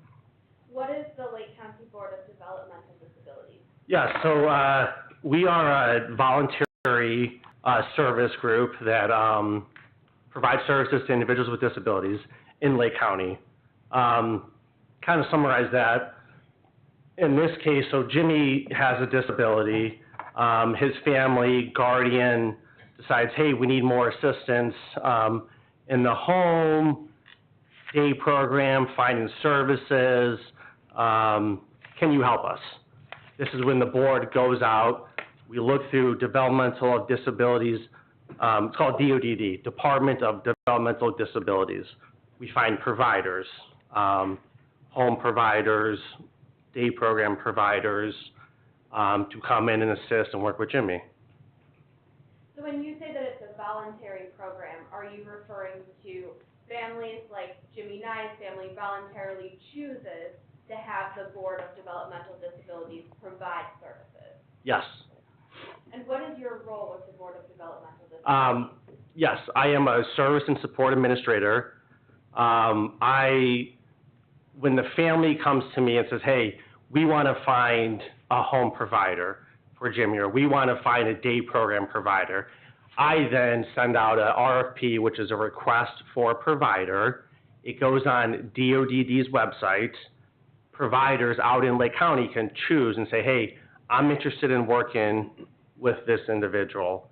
At that point, myself, Jimmy, the guardians, the family can come together and interview the providers and say, yep, we like you, you're good, I want you to start working with Jimmy. And how long have you worked for the Board of Developmental Disabilities? 10 years, Have you been in the same role for all 10 years, or have you had various roles? various roles. What other roles have you had within the Department of Developmental Disabilities? Yeah, so on our main grounds over there, it's right across from the mall, we have an ICF, which is a residential group home, right? We have about 50 individuals who live there. So I worked in that facility, coordinating services. I would write their ISP, I would train the staff on them, on how to work with them, coordinate services with doctors, nutritionists, coordinate with the family if they have needs for their loved ones, which might be their kids, their sisters, brothers. And for how long have you been in the role that you are currently in? 2 years. You said the acronym ISP. What does that stand for? Individual Service Plan. And what is an individual service plan? Sure. So the ISP, Individual Service Plan, is a screenshot of who the person is, right? It talks about their communication skills, to their dietary skills, to their ADLs. What I mean by that is toileting, showering, combing, getting dressed. What type of assistance do they need with all those? And is Jimmy Nye, you mentioned Jimmy Nye, is he one of the individuals who you currently work with? Yes. And how long have you worked with Jimmy Nye and his family? June of 2022 is when I started working with Jimmy. And are you aware of how long the Nyes have been involved with the Board of Developmental Disabilities prior to you working on this case? Not a couple years before, I'm not too sure. What is the board's relationship with Northeast Ohio Support Solutions? So Northeast Ohio Support Solutions is a provider in Lake County. Now, our role is, not myself personally, but the board's role is we oversee them, right? So compliance reviews, we have to make sure that they are a compliant provider, following DODD rules. Yeah. So in order for you to contract with Northeast Ohio Support Solutions, do they have to be certified? Yes. And by who? Department of Developmental Disabilities. And does that include any state certification? I believe so. So, how is it that Northeast Ohio Support Solutions came to care for Jimmy Nye? Well, that was before my time. Okay. So I could say that probably what happened was the family was like, hey, we need to find a residential provider. The SSA at the time would have done a request for a provider. NEO may have responded, the family would have interviewed them and say, hey, we think you're a good fit to work with Jimmy, let's give it a try. So what is the relationship now between the Board of Developmental Disabilities and Northeast Ohio Support Solutions as it relates to caring for Jimmy? So myself, I mainly talk with Joe or Bryce, just about ongoing concerns. So currently what we're doing is we're looking for Jimmy to move to adult life. He's gonna be graduating from school, so we're going out and we're touring day programs, right? A day program is, so Jimmy graduates school, he goes to a day program. A day program is something to, I'm going to object. Sustain.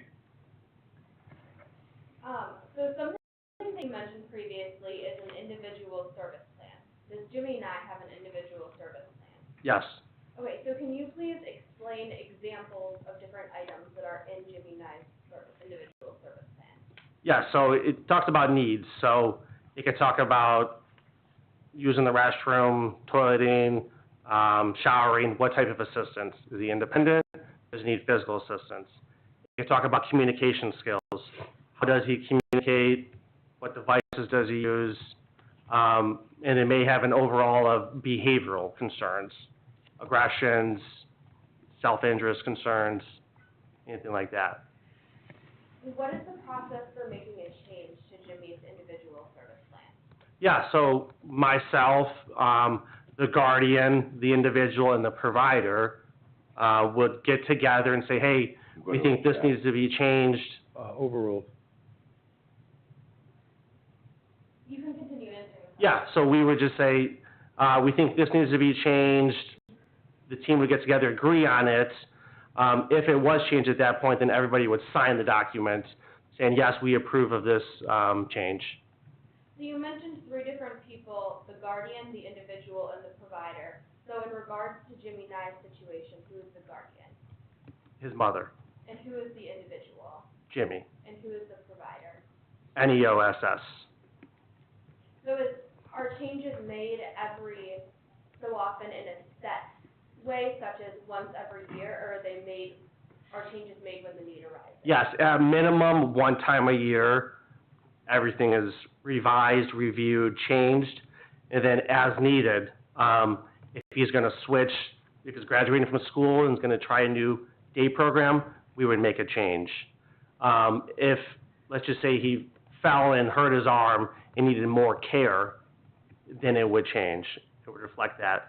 Let's say his diet changed, where he's diabetic now, then we would change that, and everybody would sign the document.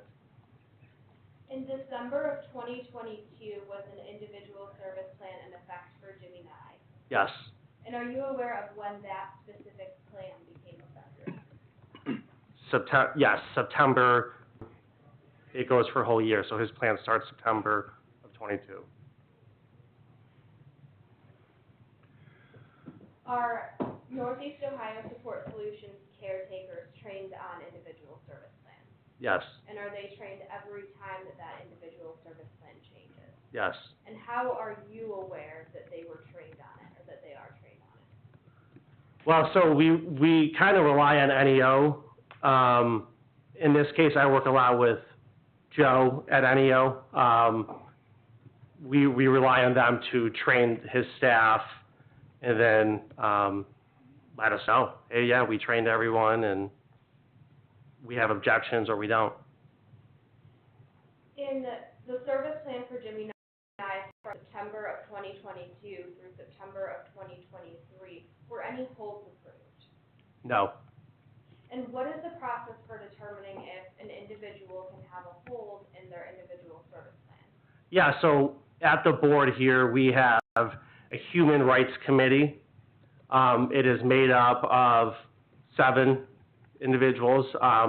Those 7 individuals, a few have developmental disabilities. Some are advocates of the community, and others are employees of the board. They are the decision makers of if anything is approved in the plan for restrictions or holds or anything like that.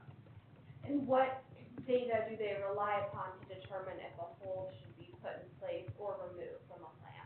Yeah, so we rely on NEO to tell us. We rely on incident reports. They would report those to whatever NEO's hierarchy is, and then NEO would report those to us at the board, and then that is what we give to our Human Rights Committee. So does the Human Rights Committee rely on how many holds have been used on an individual in the past? Yeah, so they look at, let's say, 6 months. If there has not been a need for the last 6 months for it, then they would consider removing holds. So based on this, why is it important for caretakers to always make a report whenever a hold is used? To have that data that it is still here, we still need this, yeah. And because holds were not approved for Jimmy in December of 2022, if a caretaker did put Jimmy in a hold, what steps should be taken? I mean, for how NEO reports it is, they would report it, they would write in incident reports. Sustain. Should a caretaker make a report if a caretaker puts Jimmy in a hold when a hold is not approved, should that caretaker make a report? Objection. Overruled. Yes, If an individual attacks a caretaker, should a caretaker make a report? yes, And would those reports be first reported to NEOSS? yes, And would NEOSS, per policy, then give those reports to the Board of Developmental Disabilities? yes, Are you a certified CPI instructor? yes. And what is CPI? Crisis Prevention Intervention. And what does that mean? It's this basic framework of, I'm gonna object. Overruled. You may continue answering. yeah, it's a framework of, how to communicate with individuals, whether it be through people who don't communicate verbally, using body language, and then it talks about disengagement and holds as well, right? A hold would be if somebody's physically upset for some reason, how to properly restrain them, right? In regards to Jimmy Nye specifically, how often do you interact with Mr. Nye? Jimmy himself or the, Sorry, Jimmy himself. once a month, once every 6 weeks. And is that because your role with the Board of Developmental Disabilities does not involve you seeing him regularly and interacting with him regularly? Correct. Thank you. I have no further questions. Cross-examination. I have no questions. All right, you may step down, thank you. All right, next witness. Thank you, Your Honor. The state calls Charles Moran.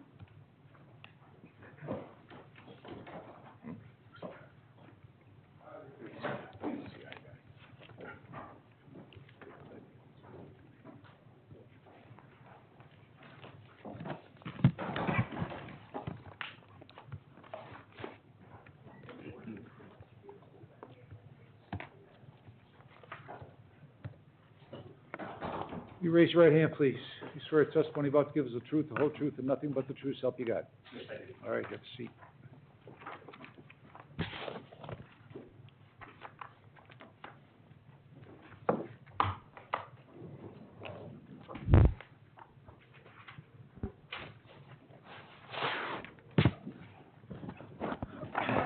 Morning. Can you please state your first and last name? Yes, my first name is Charles and my last name is Moran. How do you spell your last name? M-O-R-A-N. Where I work for the Ohio Attorney General's Office for the Bureau of Criminal Investigation. How long have you worked for, I'm gonna call it BCI for short, BCI? I've worked for BCI since July of 2014. What is your job title at BCI? I'm a special agent in the Special Investigations Unit. As an agent within Special Investigations, what types of cases do you work on? So our unit primarily handles what's considered major crimes. So any homicide, an officer-involved shooting, large-scale financial crimes, public corruption cases, basically anything that comes in. Are you assigned to geographic location at BCI? Yes, I am. What area are you assigned to? I'm assigned to the Northeast Ohio section of BCI, so it covers 22 counties in Northeast Ohio. How do cases come to BCI to be investigated? BCI doesn't have original jurisdiction in most cases, so we need to obtain a letter of request or a formal request from a law enforcement agency or a prosecutor's office or even a judge. Prior to working at BCI, where else were you employed? So before I worked at BCI, I worked as a special agent in the healthcare fraud section with the Attorney General's office. And then prior to that, I was a police officer and a detective in Vero Beach, Florida. Are you a certified peace officer in the state of Ohio? Yes, I am. What educational background do you hold to qualify you for these positions? So I have an associate's degree in criminal justice, a bachelor's degree in criminal justice, and a master's degree in criminal justice. I've attended numerous law enforcement trainings. You mentioned being peace officer certified through the state of Ohio, and I was in the state of Florida when I worked there. And then various other trainings related to our function as a special agent. You talked about earlier officer-involved shootings. What specific role do you take in investigating those types of cases?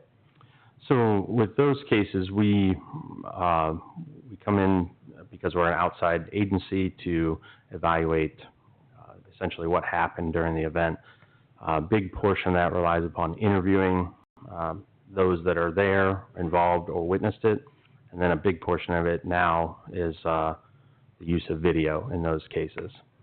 In those types of cases, what types of video have you reviewed and analyzed? We generally get body-worn camera now. We have in-car cameras in some of the police cruisers.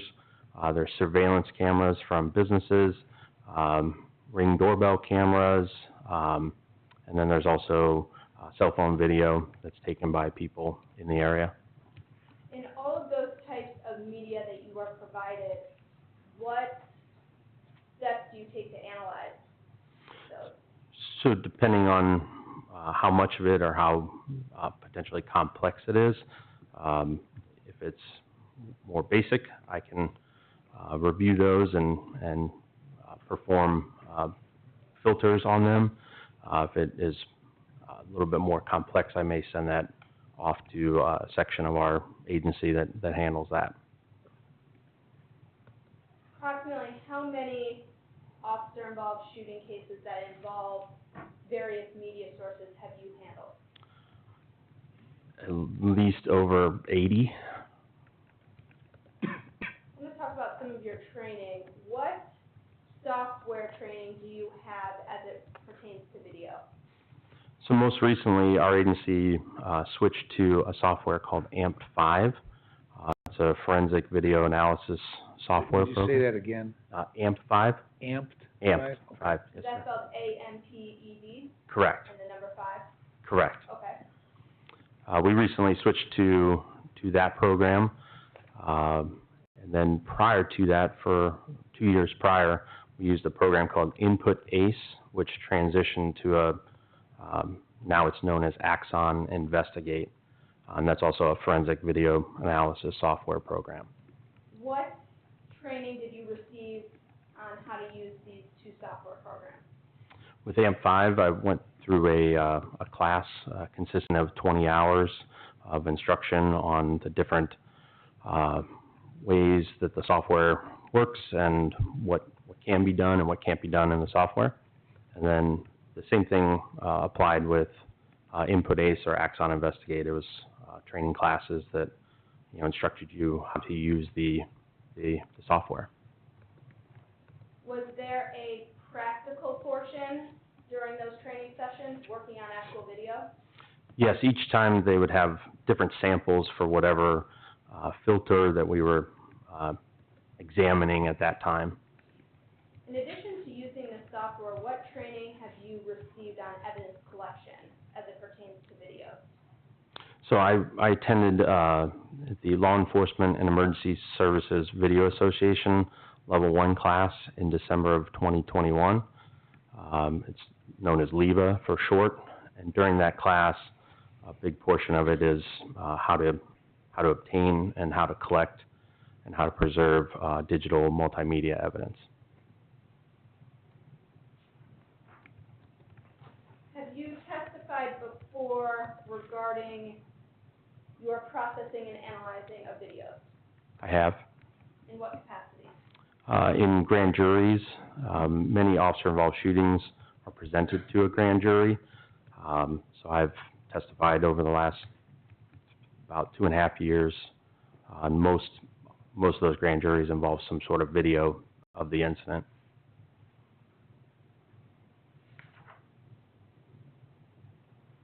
What independent investigation did you conduct in this case?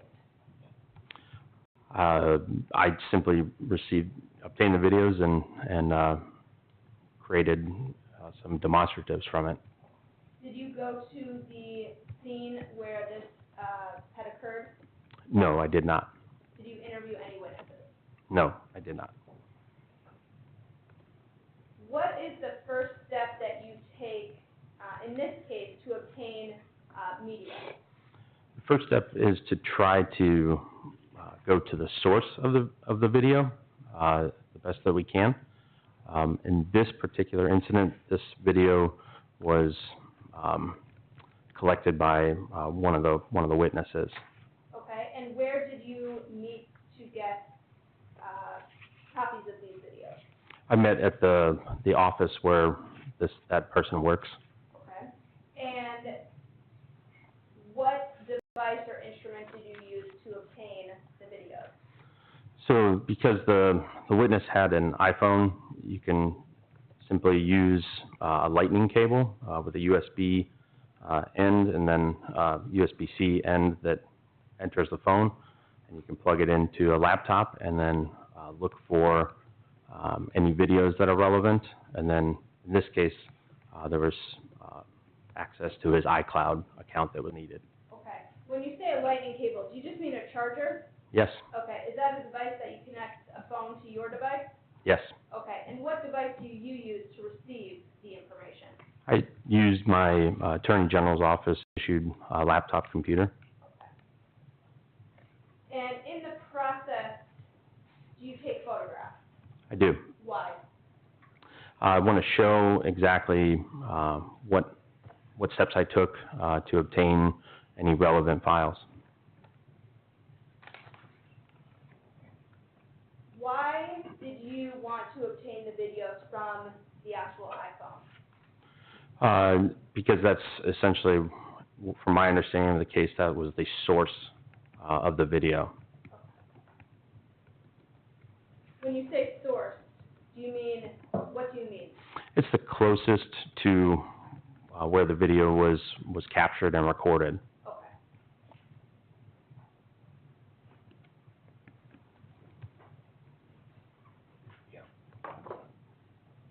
Your Honor, may I approach the witness? Yep. I'm going to hand you what's been marked as State's Exhibit 16A through 16I, and have you take a look at those photographs.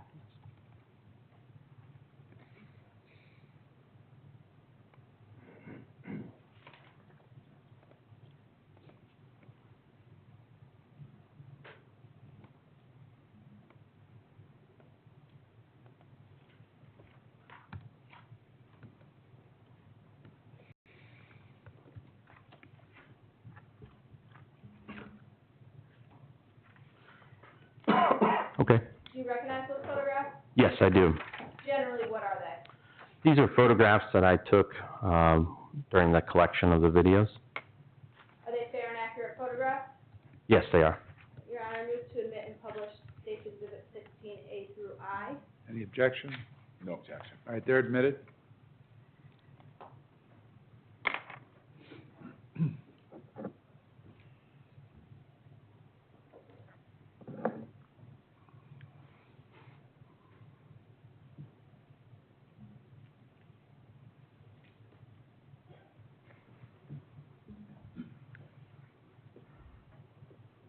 Agent Moran, what are we looking at in State's Exhibit 16A? That's the photo roll of the witness's iPhone.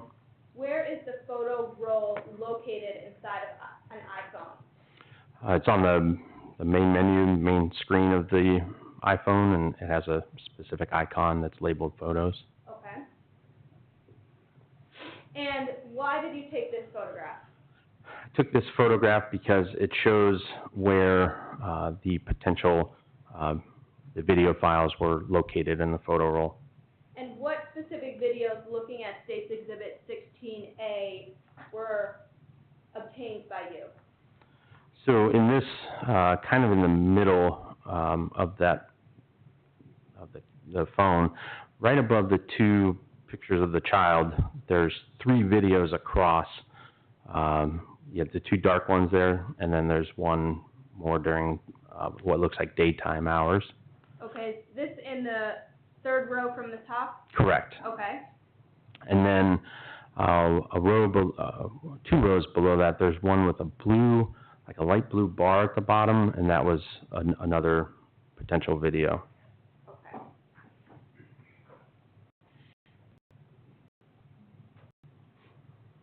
State's Exhibit 16B, what is this a photograph of?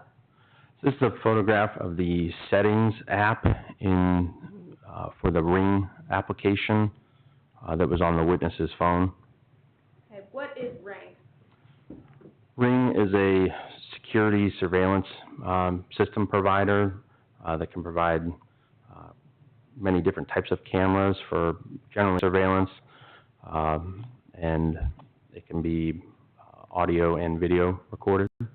Did you change any of the settings within this Ring app? No, I did not.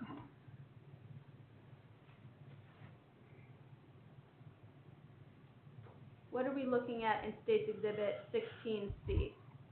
This is the settings of the Photos app on the witness's phone. And why did you take a photograph of the settings in this Photos app? To show the condition of that app as I found it. Okay. What does about 3/4 down the way iCloud Photos mean? So that generally means that the phone is going to allow access from iCloud to store any images or videos that are on that phone. Okay. And by looking at State's Exhibit 16C, how can you tell if iCloud is active or deactivated? The green slider is it's switched to on, and that's why you get the color green. If it was off, it would be like grayed out. State's Exhibit 16D. What is this a photograph of? That's a photograph of the witness's laptop where it's connected to his iCloud account, and then where those 3 videos were located in the iCloud account. Okay. What row are the 3 videos that you're talking about? They're on the top row to the left side of that, in the middle screen there. Can you access iCloud from a computer and a mobile device? Yes, you can.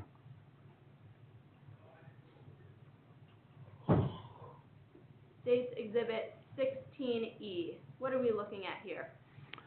So this is one of the videos that was in the photo roll with some additional file information that's included. What is the specific file information? You can see the date in the white bold font. And then right underneath that, there's like a cloud with a check mark. and then a file label with ring video underscore 2022-12-12 underscore 103900. What is the date listed in this photograph? December 12th of 2022. And we also see some information about ring near the bottom of State's Exhibit number 16E. Correct, yes. Okay, what does it say specifically? It says saved from ring.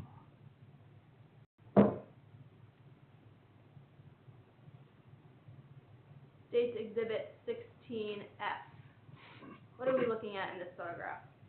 This is another one of the videos that was observed, and with some additional file information. Okay, what date is listed on State's Exhibit 16F? It's December 12th of 2022.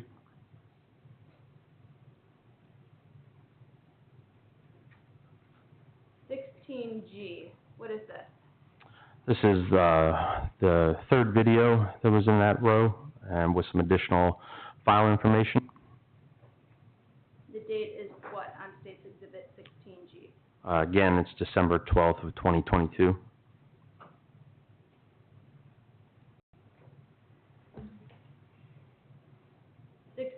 H. What are we looking at? So a photo of the fourth video that was two lines down with that blue bar at the bottom of it with some file information. What is the date? It is December 15th of 2022. And how does this file name differ from the other file name? So where the cloud with the check mark is, there's a file name next to it, and it is labeled as an RP replay underscore final with a string of digits under it.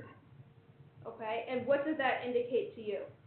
That's a common way that iPhone or Apple, when you do a screen recording of your phone or tablet, it will rename it generally in this format.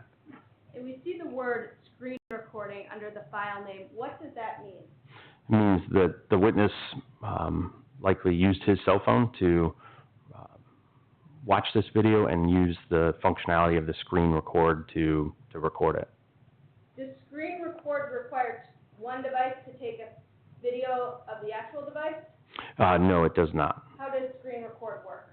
There's a setting, if you swipe down from an iPhone lock screen, it's basically a record button, and you can hit it. It gives you a countdown, and then you can scroll to where your selected video is and play that video.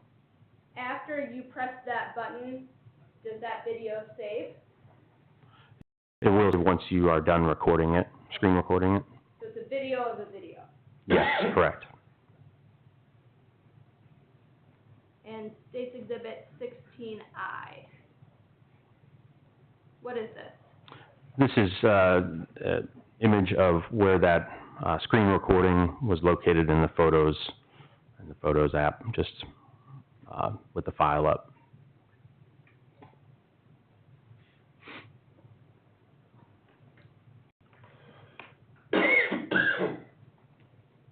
After you photographed Mr. Sharp's device in iCloud, what step did you take next?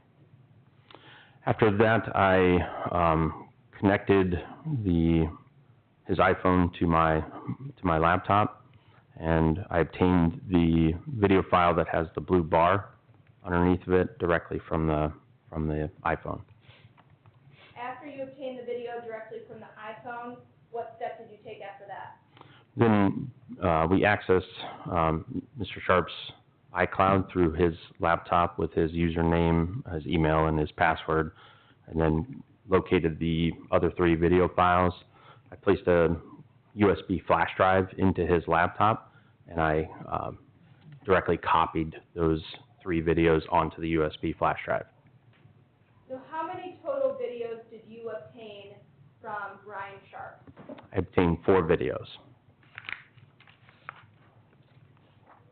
Once you obtained 4 videos, did you take any other steps while meeting with Mr. Sharp?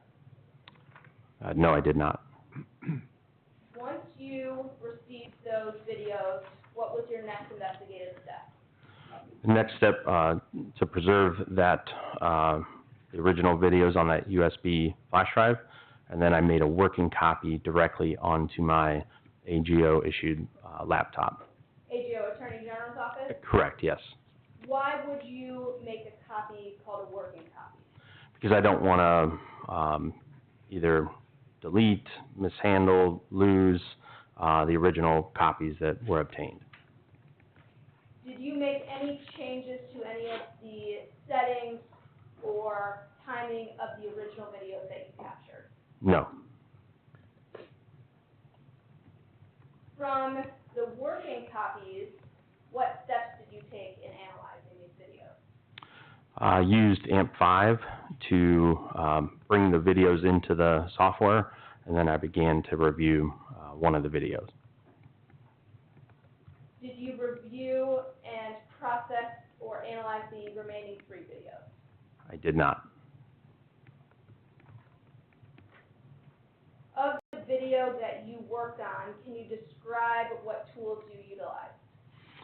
So AMP5 reads the video file, and it plays it, and then after I review it, to where I have a sufficient understanding of what the video is potentially showing, then I can decide what filters to apply to it. And what filters did you apply in this analysis? In this particular video, I applied what's called an annotate feature on one of the videos. And then on another video that I rendered, I used a crop and resized filter. And then on a third video, I used crop, resize, and then I used what's called a range selector, which I basically told the software what frames I wanted it to play from and end on. What does annotate mean? Annotate is a feature where you can select a region of interest, primarily where activity occurs, especially in this video, and then you can bring an enlarged or zoomed in version outward so that you can kind of see what selection of the video we're talking about, and then potentially see it maybe a little bit more clearly or easier. What does the term crop mean? Crop is basically selecting certain pixels on a video file and then applying that crop filter, and it will play that video with the selected pixels on the video. And what about resize? What does that mean? Resize simply tells it how many times to enlarge that section. So you can enlarge it 2 times, 3 times, or 4 times, or some general settings. And then it just essentially doubles the amount of pixels in that video. Did you apply any filters that affected any lighting in these videos? I did not apply any. I looked at some of them, but I didn't apply any. Why did you not apply any additional filters? I didn't see any additional values that any other sort of lighting or levels adjustment filter added to the video. This AMP5 software, is this reliable software? Yes, it is. Does it have similar features to the previous software that the Attorney General's office utilized? Yes, it is very similar.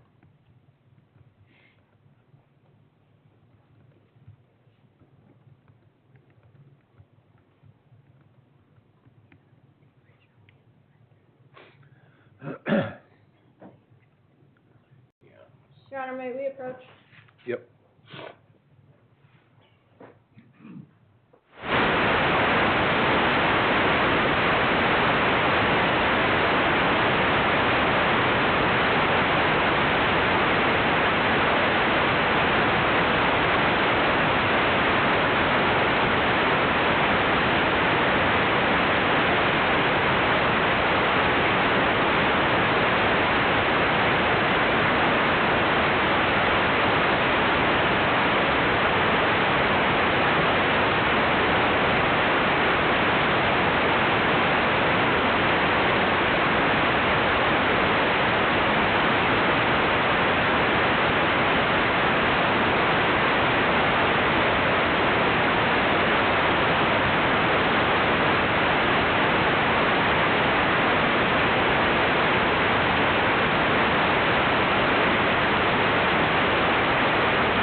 hand you State's Exhibit number 17. Do you recognize that exhibit? Yes, I do. What is it? This is a USB flash drive containing, the video files. Okay. What specific video files are on that USB? I believe this is the video files from the, witness's computer. Okay. And have you seen those? Yes, I have. Okay. Are your initials on them? Yes, it is. Okay. Now I move to admit and publish State's Exhibit number 17. Okay, Mr. Douglas, I'm going to object. for the reasons we discussed at Yes. sidebar? Okay, the, objection is overruled. Thank you, Your Honor. We'll display this on the court computer. Okay.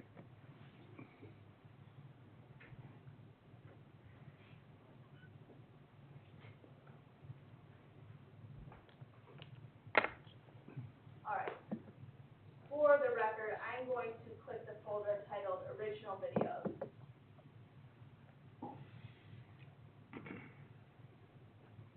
Now, Agent Moran, I'm going to hand you the mouse, and I'm going to ask you to open the first video titled MMCR 7059 and just press pause.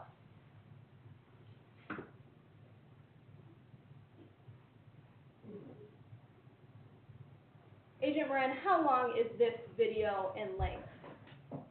I'm sorry, I can't read it from here. Okay, I'm going to ask you to step off the witness Sure. stand with the judge's permission. Yeah, go ahead. So, Just, if you're down here answering questions, keep your voice up, okay? Yes, sir.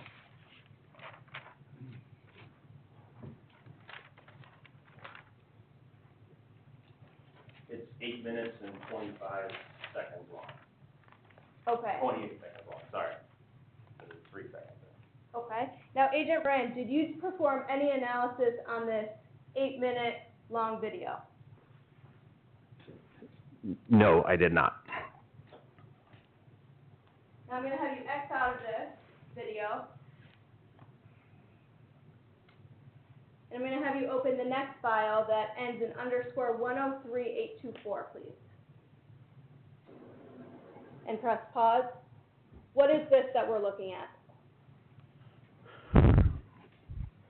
This is, one of the video files, obtained from iCloud. Okay. And did you perform any analysis on this video? No, I did not. Okay. And I'm going to have you press play for this 1 minute and 6 second long video, please.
Have you press pause, please?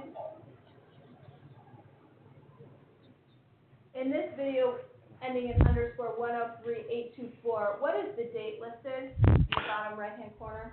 December 12th, 2022. I'm going to have you step off. I want to make the record clear that you can see exactly what I'm talking about.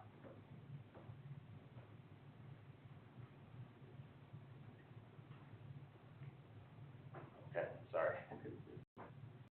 Right here in the lower right-hand corner, December 7th, 2022. Okay. Thank you, sir. And in this video, did you perform any analysis? No, I did not. Okay, I'm going to have you close out of this file, please, and open up the next file.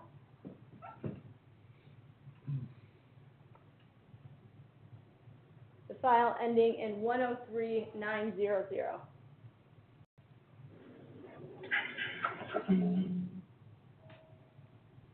Did you perform any analysis on this video? No, I did not. Okay. Can you please press play? Do you have the fan on?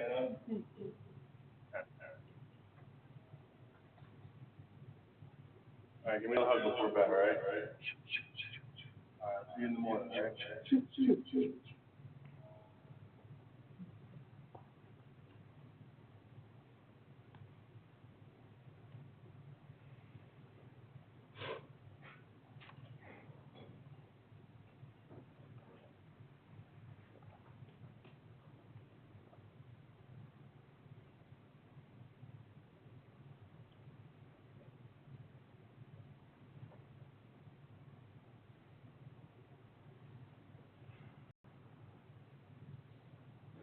Okay, I'll have you close out of this file, please. Can you, please press X.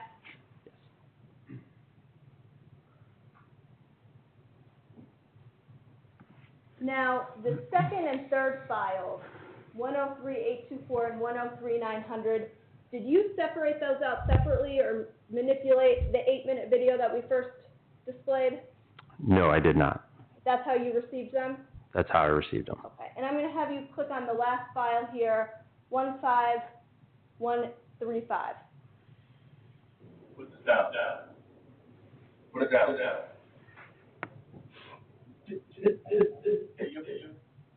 Okay, and what is this video that we're about to watch?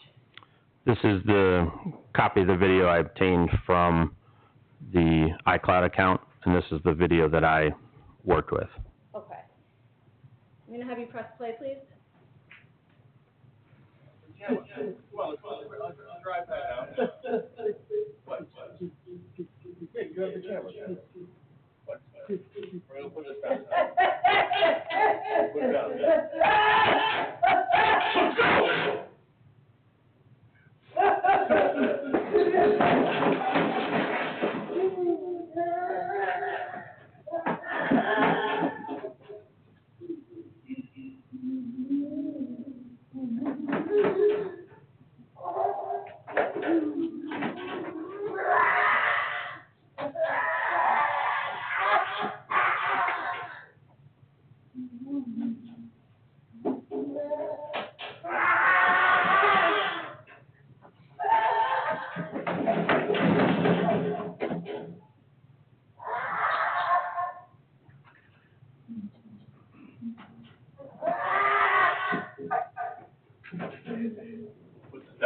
I'm going to have you press pause, please.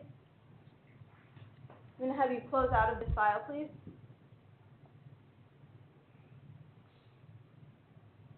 And will you back up one level and open the folder titled Rendered Videos? Before we open these videos, how do you make the file name longer on the screen? So I'll just drag where it says name.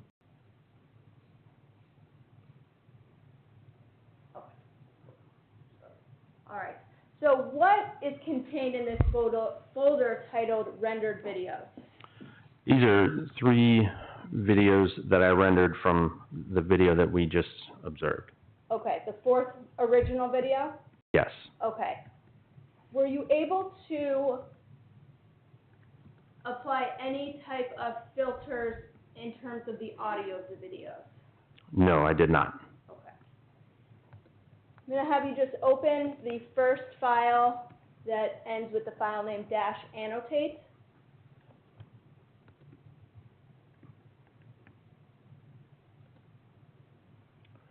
Please press pause. Put it down. What are we looking at in this video? This is the rendered video where I applied the annotate filter to it. Okay, and what is the yellow box? What are those? So the yellow rectangle on the left is where I decided to apply the annotate feature filter. And then I applied the arrow from that box to the other rectangle to the right. And I placed that in an area where there was no activity observed. Okay, and And what is the larger yellow box on the right-hand side focused on, and why? The larger rectangle on the right is focused on the area inside the, rectangle on the left, because that is where the activity was primarily observed.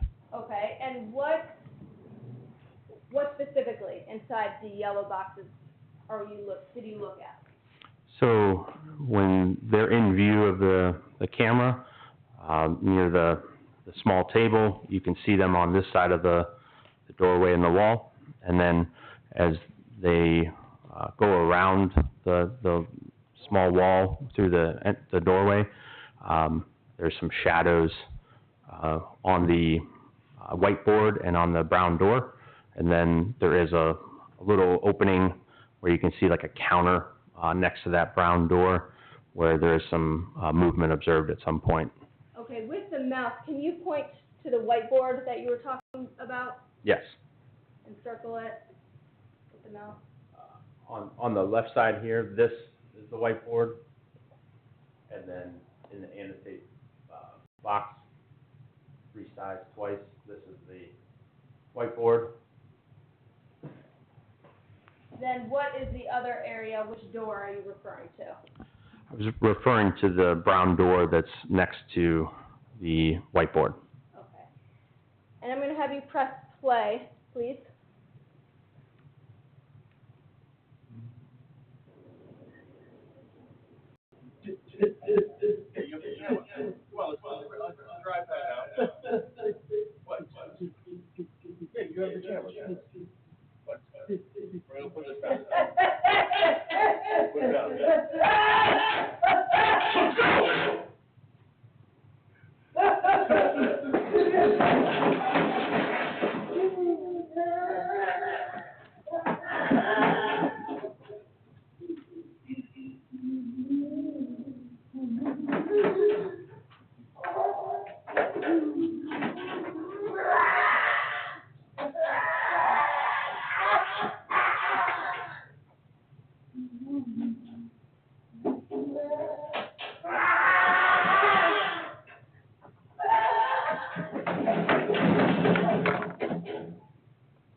I'll have you press pause.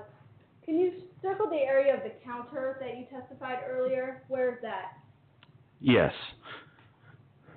This, where this brown base is here, with this white, light-colored line that's horizontal, it appears to be a counter that's next to the door.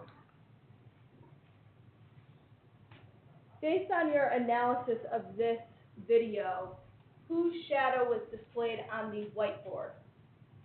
On the whiteboard would be Mr. Ryder's shadow.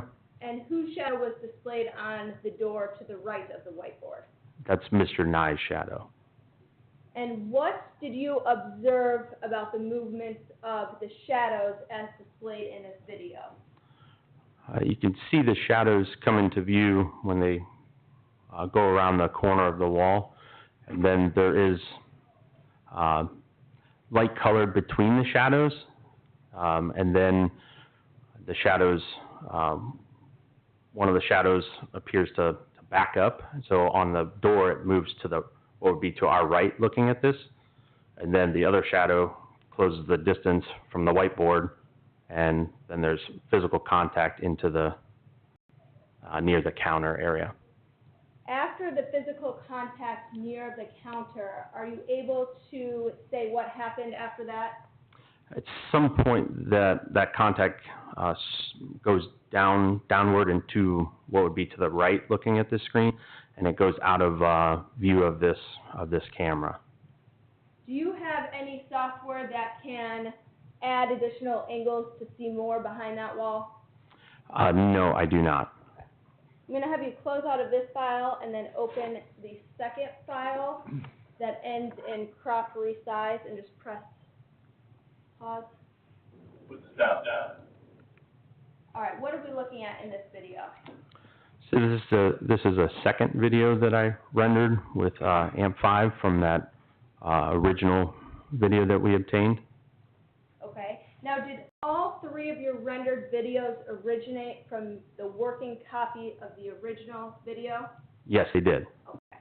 I'm going to have you press play on this video, please. Put it down.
Have you press pause, please?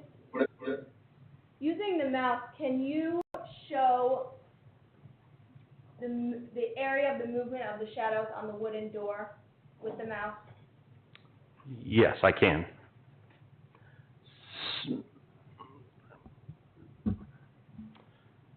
So with the door, the wood brown colored door, when they go around the wall, you can see the shadow that's portrayed onto that wood door, and then there's some movement there, and then there's like a lighter color in between the left edge of that door onto the whiteboard, and then you see the shadow move to the right on the door as we play the video along. Okay. So primarily in this area right here as it gets to the section before the activity occurs. Whose shadow are you moving your mouse around on the wooden door right now? That's Mr. Nyes. Okay. All right, so from the middle of the door, which way does the shadow move, right or left? From the door, it would move to the right when that activity occurs. Okay. And before the shadow moves, are you even able to tell what happens in terms of the movement?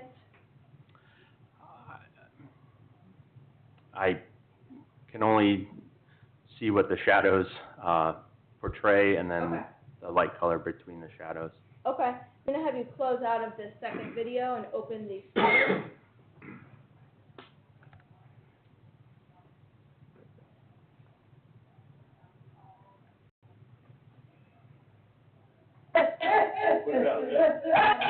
Back up to the 0 starting point. All right, what is this third video? This is the third video that I rendered from that original copy that I obtained. Okay, and can you please press play?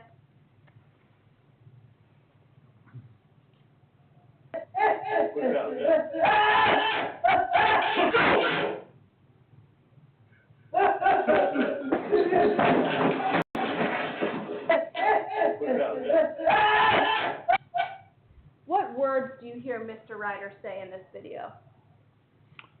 You hear let's go? Okay. I'm going to have you close out of this.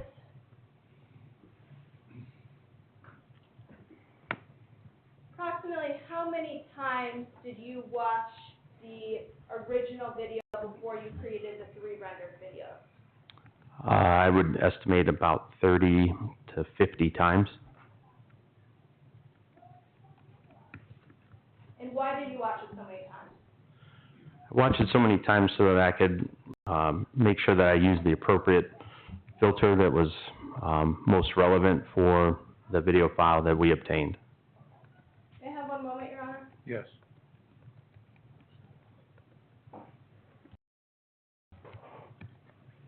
I have no questions, thank you. All right, cross-examination? Yes. The video, now the videos we've just been rendered by you, correct? Yes, sir. Okay, which means they were altered from the originals in terms of size, clarity, you blew them up, correct? Filters were applied, yes, sir. Okay. I'm sorry, I'm not very technical. Okay. Can you go back to the, prior videos that, from whence you, obtained your rendered videos? In other words, can you go back to the video as you originally received it? Do you want me to do that now? Yes, if you could.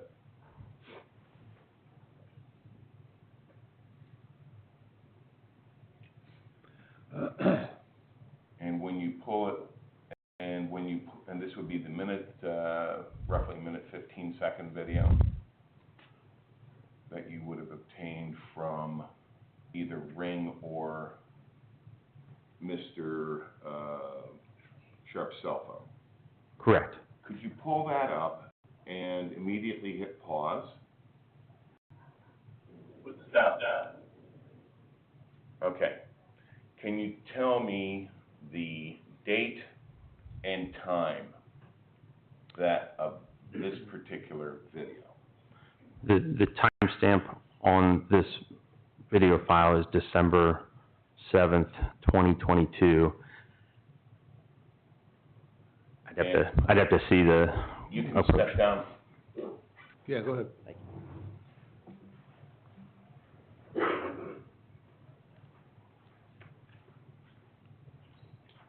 It says 21:37:09 EST for Eastern Standard. Okay, can you, for those of us who are not used to military time, can you tell us what that is?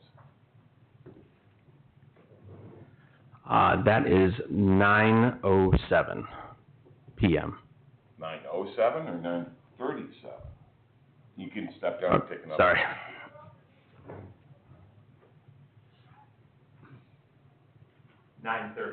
Okay.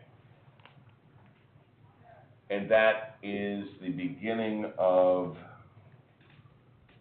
the event that brings us in this courtroom today, correct? Yes, sir. Okay. Now I would ask you to go to the second video, the 8-minute long video.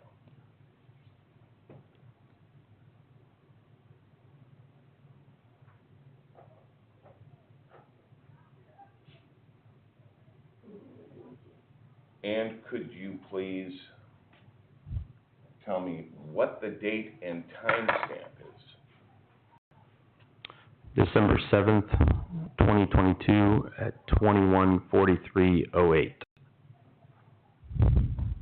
What is the time difference between the first video, which begins at 21:37, and the second video, which I believe you just said begins at 21:43? It would be about 6 minutes. Okay, so these are 6 minutes apart. Could you play the video?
What just stopped in there? Can you tell me what that is?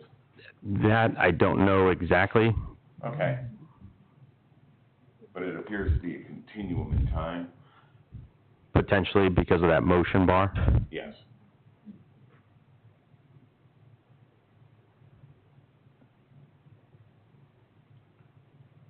And I'd ask you to stop that.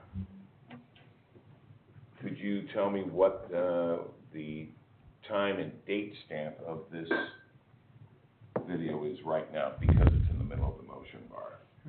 Right now, it says December 7th, 2022 at 21:44:36. Okay, so a minute after the first motion bar video. That's what it looks like. Okay, you can continue playing it.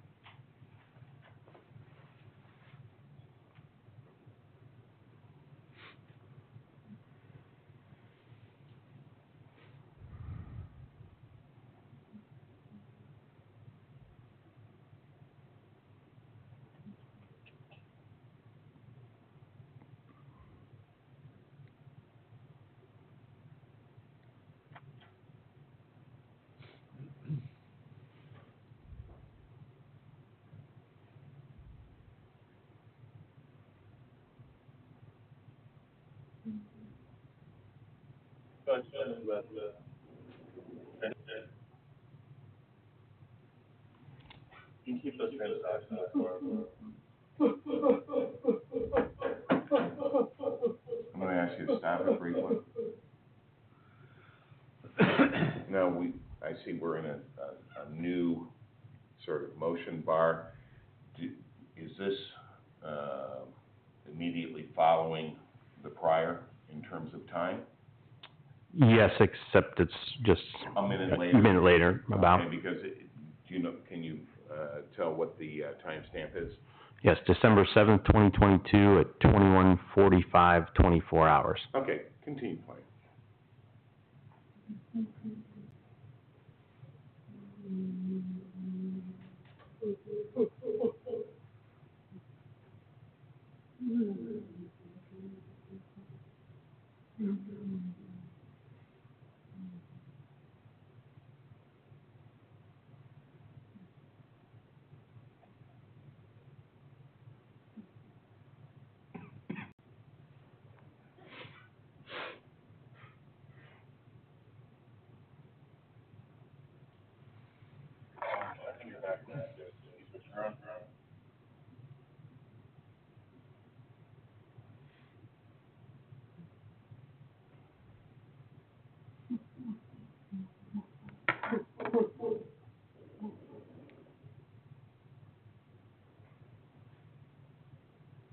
I'm gonna ask you to stop. We're into a new motion bar, the timestamp. Yes, December 7th, 2022, 21:46:21 hours. So approximately 1 minute after the prior Uh, motion bar. It looked like that motion bar was maybe a couple seconds where it transitioned to the new one, Okay. but where we stopped it previously, about a minute. Yeah, so this is a continuous loop, just interrupted briefly. That's what it appears, yes. Okay, you can continue playing. just like that, bud. Just like that.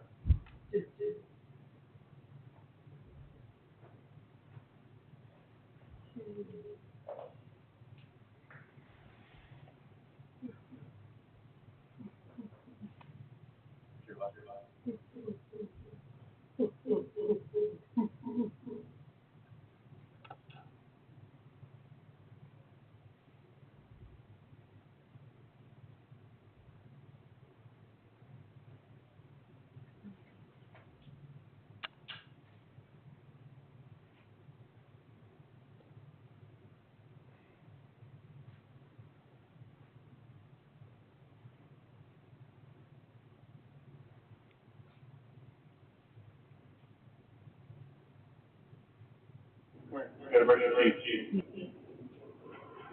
I'm gonna ask you to pause it briefly. Can you tell me the time and date stamp at this point?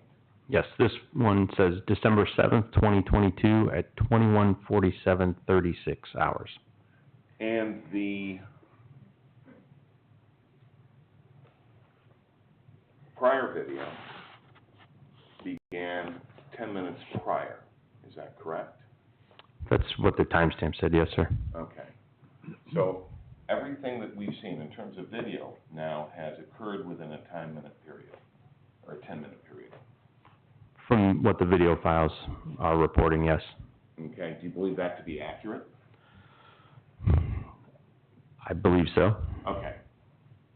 You can continue playing.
All right, give me another hug before bed, all right? All right, see you in the morning, all right?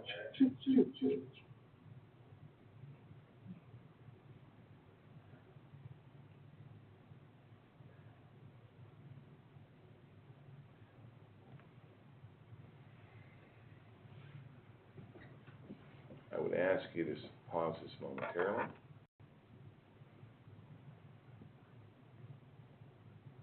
And can you tell me what the date and time stamp is? Yes, it says December 7th, 2022 at 21:53:38 hours. Which would be 16 minutes after the, call it the short video, Yes, sir. okay? My question to you is, did you, in the first half of this long video, you had the opportunity to see James Nye without his shirt on? Yes? Yes, I did. And throughout the video, you had the opportunity to see James Nye's face? Yes. Did you observe any injuries? I could not see anything based upon this video. Okay. And you applied no filters to this video to attempt to see if there were any injuries, is that correct? Correct. Okay. When was your involvement in this case? When did it begin? Began about 30 days ago, 45 days ago? 30 days ago? Yes, So sir. in September Yes, sir. of 2023, Yes. and the events occurred in December 2022. Yes, sir. I have no further questions. All right, redirect? Thank you, Your Honor. I just want to be clear, Ms. Agent Moran, you did not get any videos directly from the Ring app itself. No, I did not. Did you get any of the videos from Ring, the company, in this case? No, I did not. Where did you get the videos that you just testified about? I received them from Mr. Sharp, Where specifically from Mr. Sharp? from his Apple iPhone and then from his Apple iCloud account. Did you change any of the dates or times on these videos?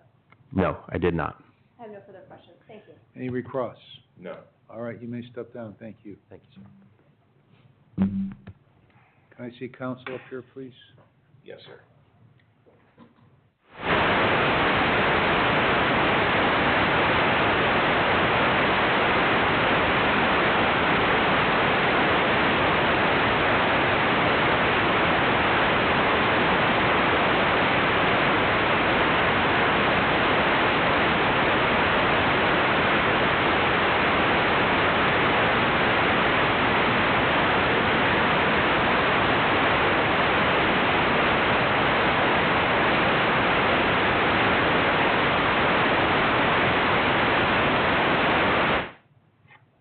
All right, does the state have another witness? Your Honor, the state would rest subject to the admission of all the state's exhibits. All right, ladies and gentlemen, the state has rested, meaning they presented all the evidence they intend to present. At this point, I'm gonna send you to lunch. Remember not to discuss this case at all with yourselves or anybody else. Don't look for any outside information and no conclusions until you begin deliberations, okay? So why don't you be back here, let's say it will start again at 20 minutes to 1 o'clock, okay?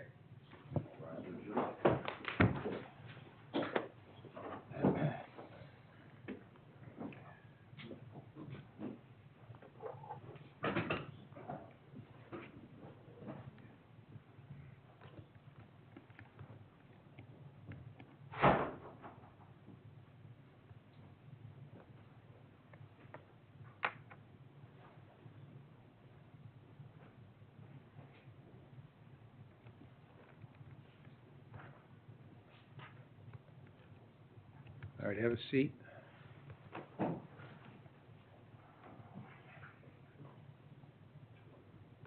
All right, so the exhibits that were admitted throughout the testimony are 1 through 13,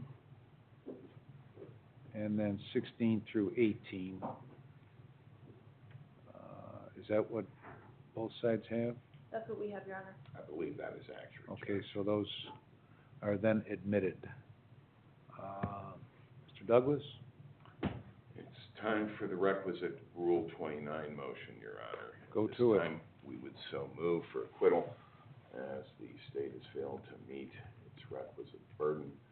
The evidence in this particular case does not comport in any way, shape, or form with, it fails to meet the standard to, under the indictment.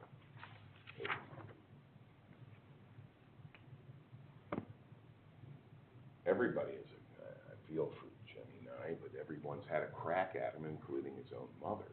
In this particular case, this is nothing more than someone being placed in a hold, and whether they did the administrative paperwork or not is irrelevant.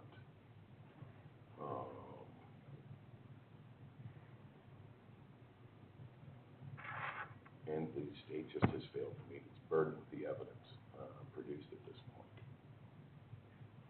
All right. Ms. Wood? Thank you, Your Honor. Taking the evidence in light most favorable to the state of Ohio, we ask that you deny the defendant's Rule 29 motion. The elements are knowingly cause or attempt to cause physical harm to James Nye, as well as the date and location, Lake County, Ohio. The date and location were testified to, the defendant was identified. The evidence here demonstrates that the defendant moved towards the victim as displayed on the shadows on the wall captured in the Ring video. A person is aware that their conduct will cause a certain result when you close the gap and advance towards a person, that somebody will probably get hurt. In this case, there was physical harm to James Nye. Several witnesses from his school and caretakers in the days after December 7th testified about the injuries they observed, an abrasion on his cheek, on his forehead, and a black eye. Damian Toth specifically said he saw 2 black eyes. That was Friday, 2 days after that this had occurred. So the state submits that it has met its burden to Rule 29, and we would ask that this motion be denied. All right, based on the testimony and the applicable standard, I'll deny the motion for acquittal. Mr. Douglas, do you intend to present any testimony? Do you know at this point? I do, Your Honor. All right. And will that include Mr. Ryder? That is correct. All right. And Mr. Ryder, you understand that you have the right to testify if you want to in this case, right? Yes, Your Honor. All right. You also understand that you have the constitutional right to not testify if you do not want to. Do you understand that? Yes, Your Honor. And if you chose not to testify, nobody could comment on that during this trial. Do you understand that? Yes, Your Honor. Okay. All right. Do you have, contemplate any further witnesses? No, Your Honor. Okay. So when we come back, we'll proceed with Mr. Ryder, and I would anticipate then going into the instructions and closing argument after that. Yes. Okay? Anything Very else good. for the record? All right. See you in an hour.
defense is rested. That means you have heard all the evidence that you're gonna hear in this case. The next, phase of the trial is gonna be the, jury instructions and closing arguments. And just so you're aware, we're gonna take a couple-minute break, because when you come back, you're gonna have a copy of your own instructions to read, because there's about 15 pages of stuff, so I find it's a lot better if you're able to read along, you're able to comprehend better. So I will give you the bulk of the instructions, and you'll hear closing arguments of counsel, then I'll give you the remainder of the instructions, and then you will begin to deliberate. But for right now, I'm gonna give you about a 5-minute break back in here. We'll get everything arranged, and when we come back, we'll begin with that process, okay? All right.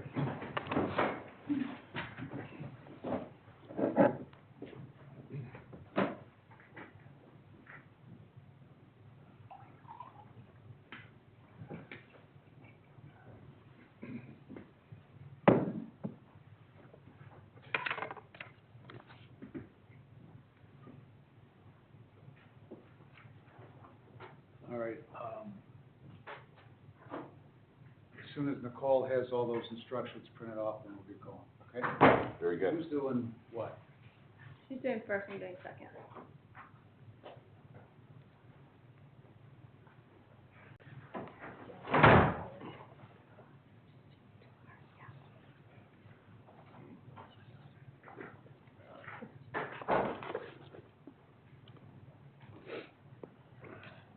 Nothing.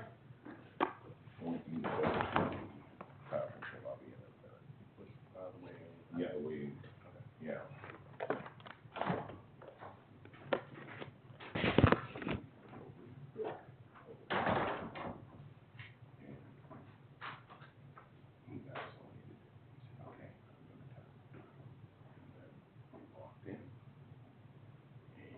Do we need to do exhibits? Are we okay? Are they all here? Oh, we can go through them. Okay. I mean, we gotta wait until they're going back. Right as the judge was coming. Wow. Was not expecting. Haley, we grab our list. Although it falls into the category of let's keep it simple, stupid.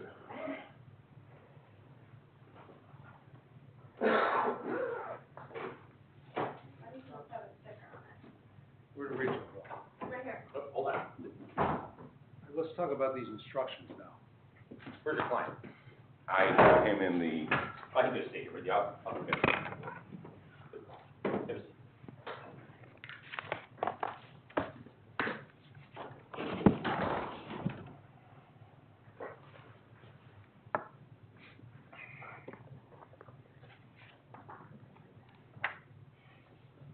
So page 4 has to be changed where he doesn't testify. And then the self-defense is gonna have to change. On page 6.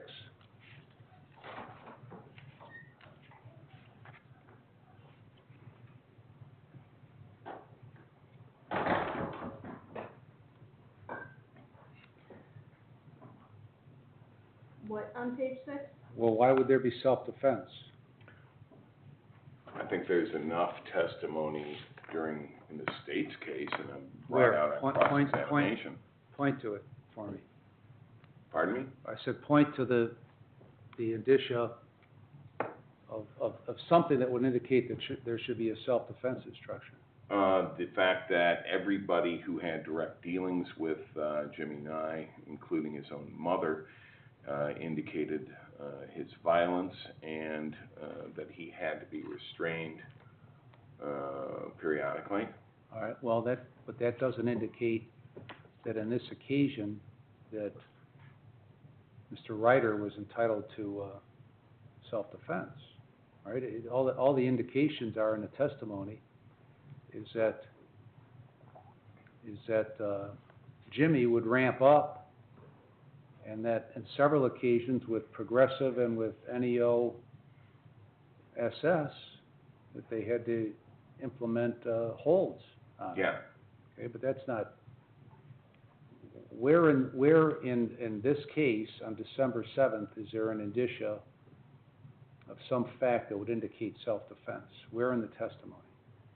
I think that you can infer it from the the testimony of the employees of NEOSS.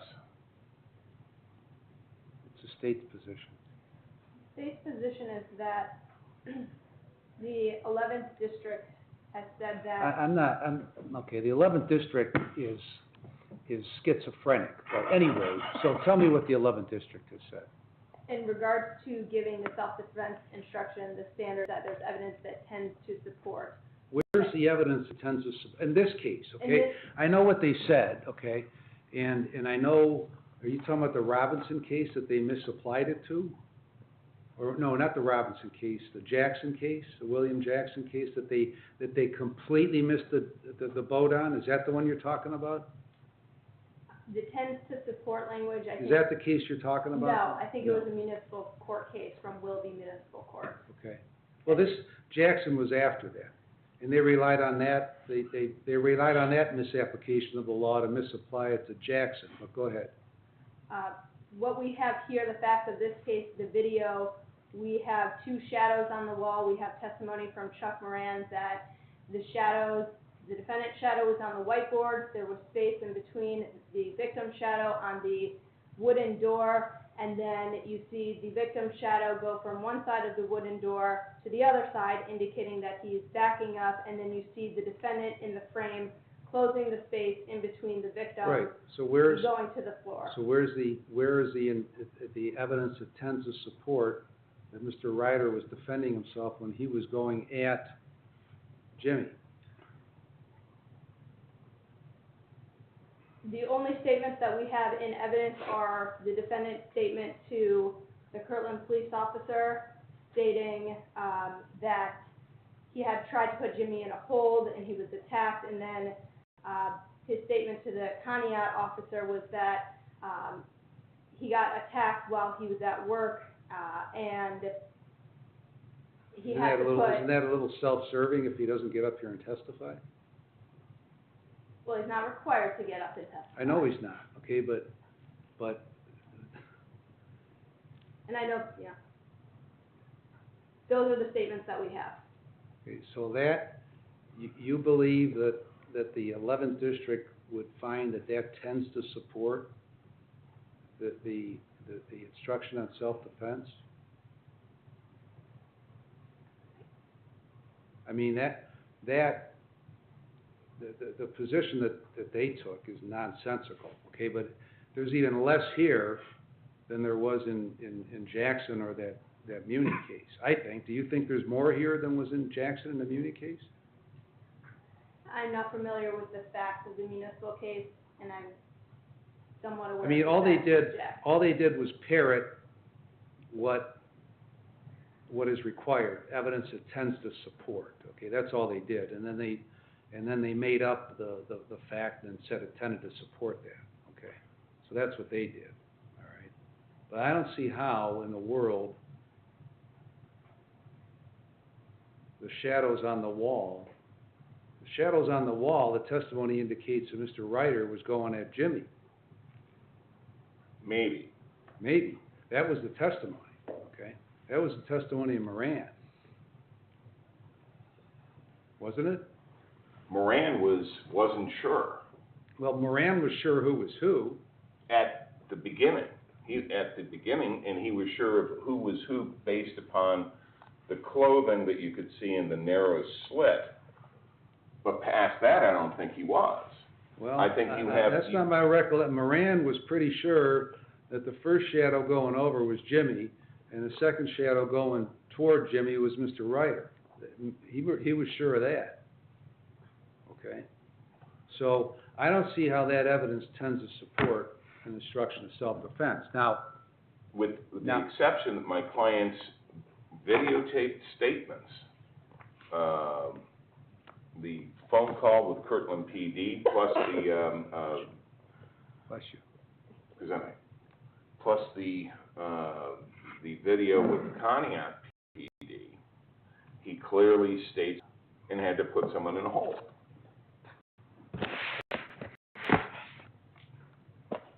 All right, I think- I'm gonna go, I'm gonna go look at some stuff, and I'll come back and tell you. But you guys want the self-defense instruction, right, state? May I make a phone call while we're on the break too? Make it quick. Tell them they got a little more time now.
Yeah, there's ladybugs all over this place.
question for you. What's your preferred round?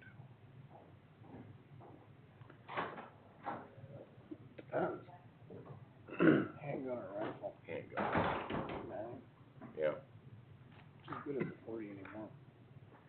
Well, I used to carry 40s and then I put it with a mag. I still like my 357.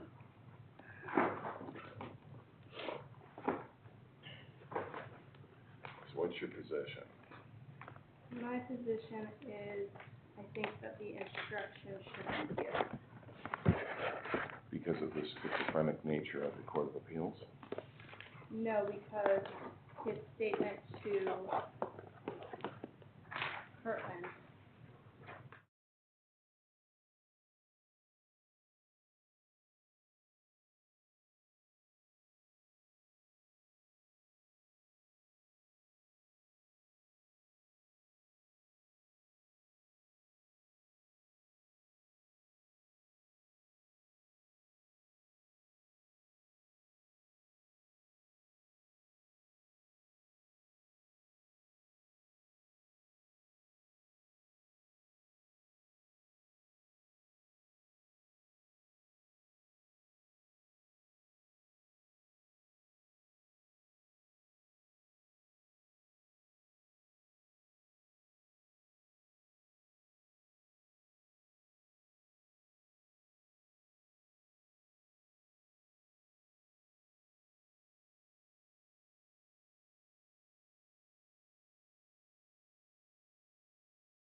recording, which does not contain audio, shows Mr. Petway entering the parking lot and walk towards the passenger side of the vehicle. He closes the passenger door slightly to walk around it and stands in close proximity to where Ms. Morris is seated. Mr. Petway appears to confront Ms. Morris, wave his arms, and reach inside the vehicle. Ms. Morris testified that Mr. Petway began screaming loudly, where the F is my money? He said, where the F or where the fuck is my money? I Right? think the stars indicate the word fuck. I mean, if that's what he said, that's what he said. Right. Where the fuck is my money, bitch? Question mark. According to Ms. Morris, Mr. Petway had previously given her $30 to purchase a Roku or Fire Stick device for him.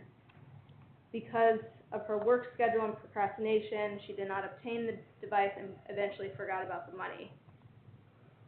Both Gregory Bort, a cab driver who witnessed the incident, and Ms. Keller testified that Mr. Petway was angrily demanding money from Ms. Morris.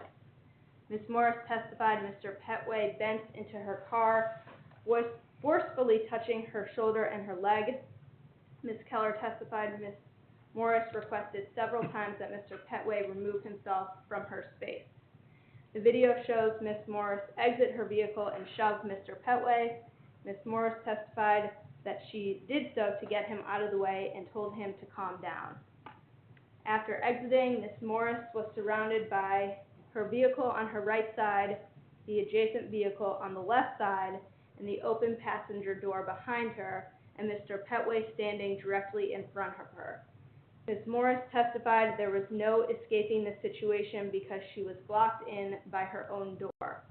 The argument escalated into a physical altercation with both parties attempting blows.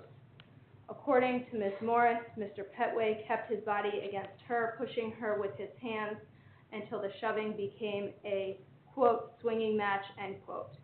The video shows Mr. Petway strike Ms. Morris in the face, causing her to hit her vehicle and fall to the ground. Ms. Morris testified that she lost consciousness and hit her face and her shoulder on the vehicle before hitting the ground. The video also shows Mr. Petway standing over Ms. Morris and continuing to strike at her while she was lying on her back on the ground and kicking at him. Ms. Morris testified that she regained consciousness while lying on her back and discovered Mr. Petway on top of her, attempting to attack her, so she tried to kick him. Ms. Morris gets up, grabs Mr. Petway, and throws him to the ground. Would you like me to keep going? Okay, so Petway went to trial. Correct. Didn't and get a self-defense instruction. He did not, let me make sure. He did not get a self-defense instruction. This was the court that had language about just the phrase tends to support. Right, so Petway causes the issue, confronts this victim, and then he wants a self-defense instruction. That's the dumbest thing I've ever heard, okay? Now, in Robinson, it was recently decided, maybe a couple of months ago, on a felonious assault. Robinson was in an apartment with the door closed and locked. Victim pounded on the door looking for his girlfriend or somebody's girlfriend, his friend, girlfriend, or whatever. Nobody answers the door because Robinson won't answer the door. Then this guy, victim, goes up to the window, puts his hands on the window, looks in the window, backs up, and is on the threshold of the common area when Robinson bursts through the door and then proceeds to punch him and then kick him.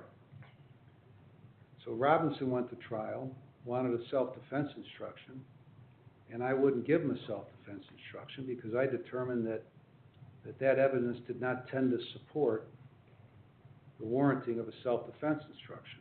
And the Court of Appeals, the 11th District, decided 2-1 that I was right. So so that didn't tend to support self-defense instruction, but is it your position that this does? Your all position that his statement to Kirtland is evidence tending to support a self-defense instruction?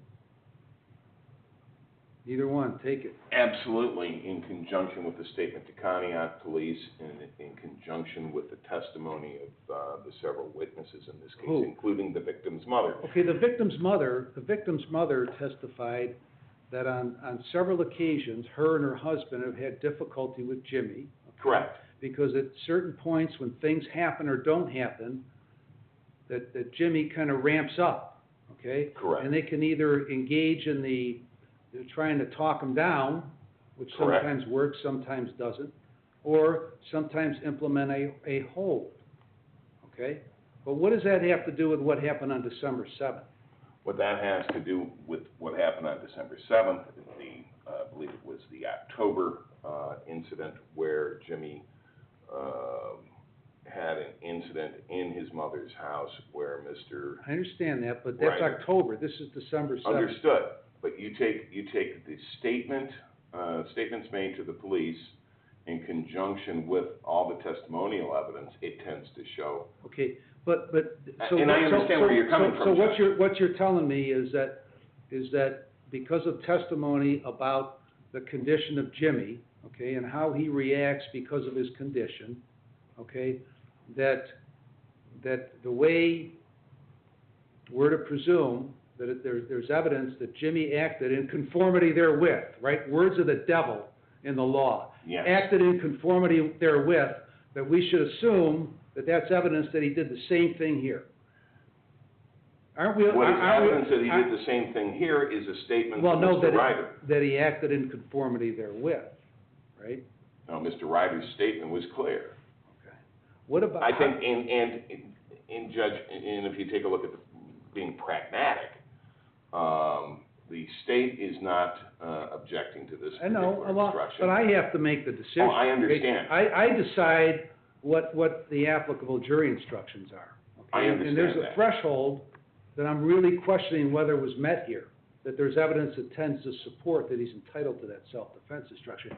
As I elucidated in the Robinson case, that the only person that knows about Robinson here is me, because since I did the trial, okay?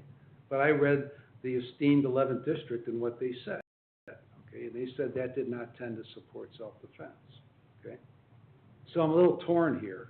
I think this is a different scenario than the Robinson case. I think it's less of a threshold than the Robinson. I think it's more than the threshold. This would? Your Honor, in regards to the testimony about how Jimmy has had unsafe behaviors and attacked other people, that goes to self-defense if the defendant knew all that specific information. I think the evidence that we have here, the only evidence that tends to support the self-defense instruction is the defendant's statement to Kirtland and the defendant's statement to the Conneaut officer. Any of the other testimony about Jimmy's behavior, that he's been violent in the past and drawn blood, doesn't matter, because it doesn't mean that he was the first aggressor because he's been the first aggressor in the past in this case. I think the narrow evidence is those two statements. Without those two statements, I would argue differently, that the self-defense instruction would not come in. And I would add to that, Judge, that my clients, it was testified that he had been attacked 4 times previously. Okay, so what By you're saying Jimmy. is that Jimmy acted in conformity therewith, right? Right?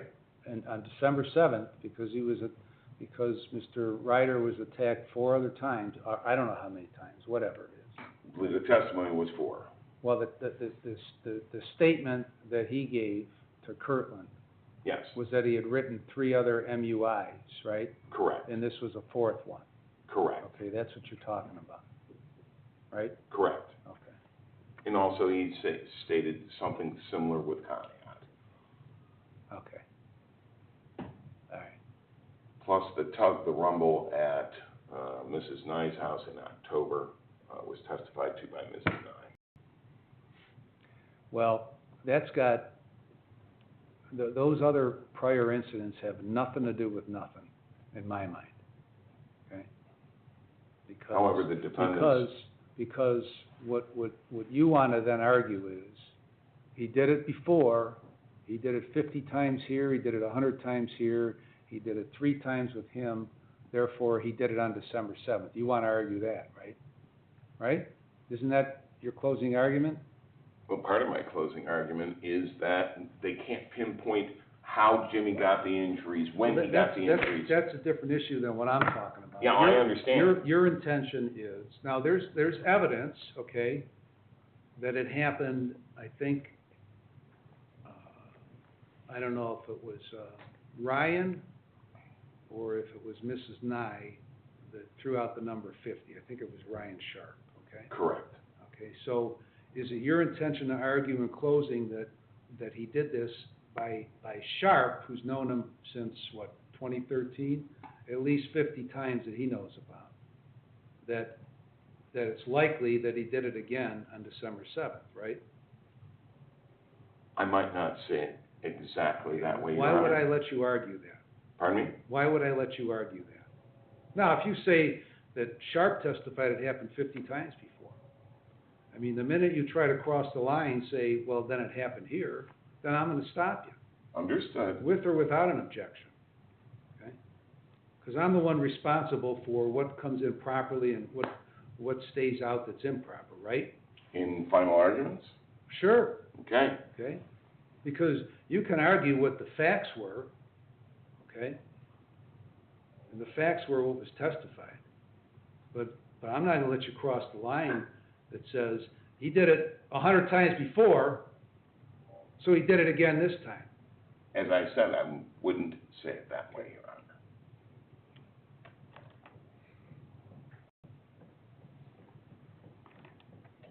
So, now we're talking about self-defense, when he's made no claim of self-defense, right? Except I might suggest that the claim was made, I know what you're suggesting. You're suggesting he made it to Kirtland, yes. right, and to Conneaut, right? Correct. Okay, and you're suggesting he made it to Kirtland and to Conneaut. Yes, Your Honor. All right, I'll be That's it. back to give you the instructions, and when I give them to you, and I hand them to you, that's the end of the discussion. We start. Yes, sir.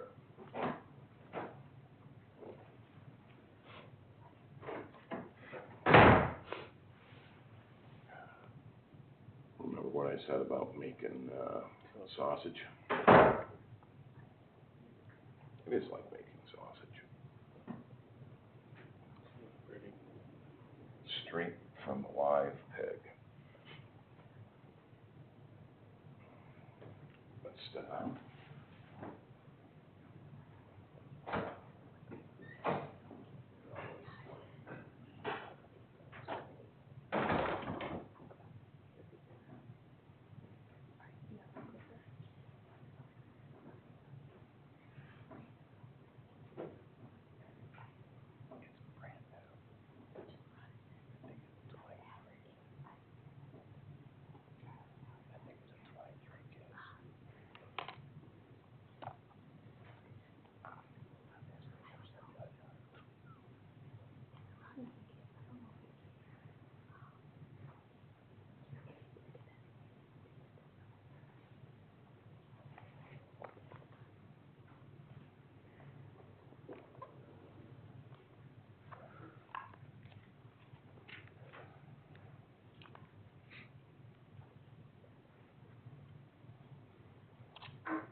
father gave her that. And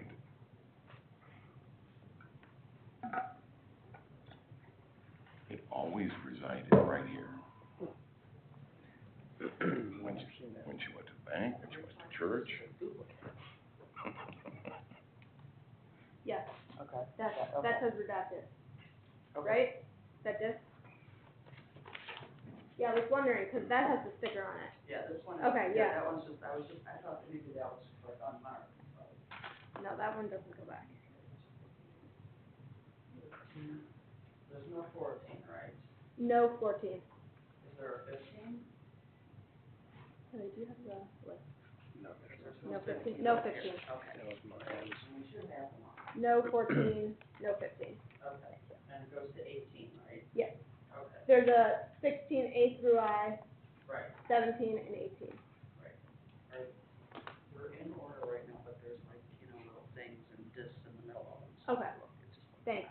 Okay. At least as far as I can tell, they're there. When the old girl passed away, I found her. She was 91. And before the fire department got there, I relieved her of her piece.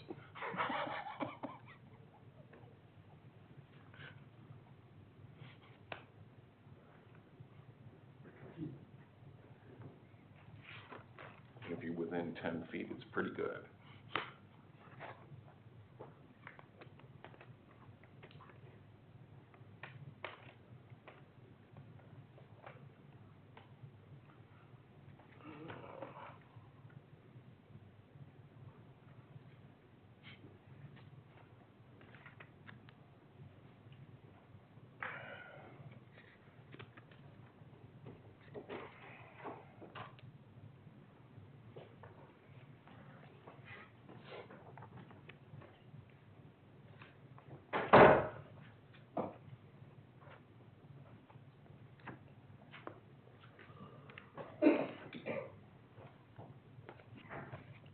What the hell's your last name again?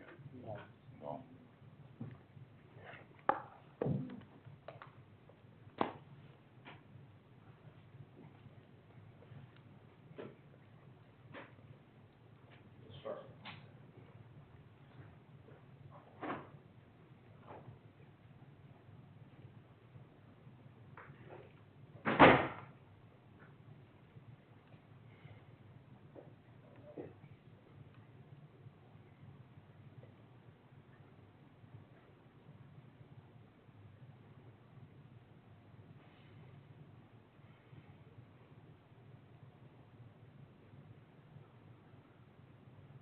Don't yawn.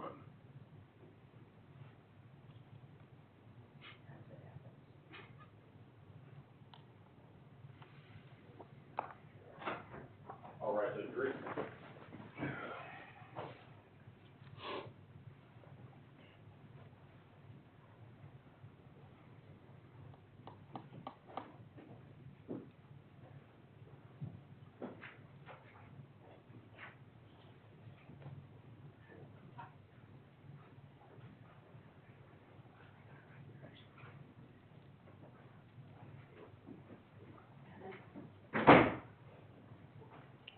Thank you.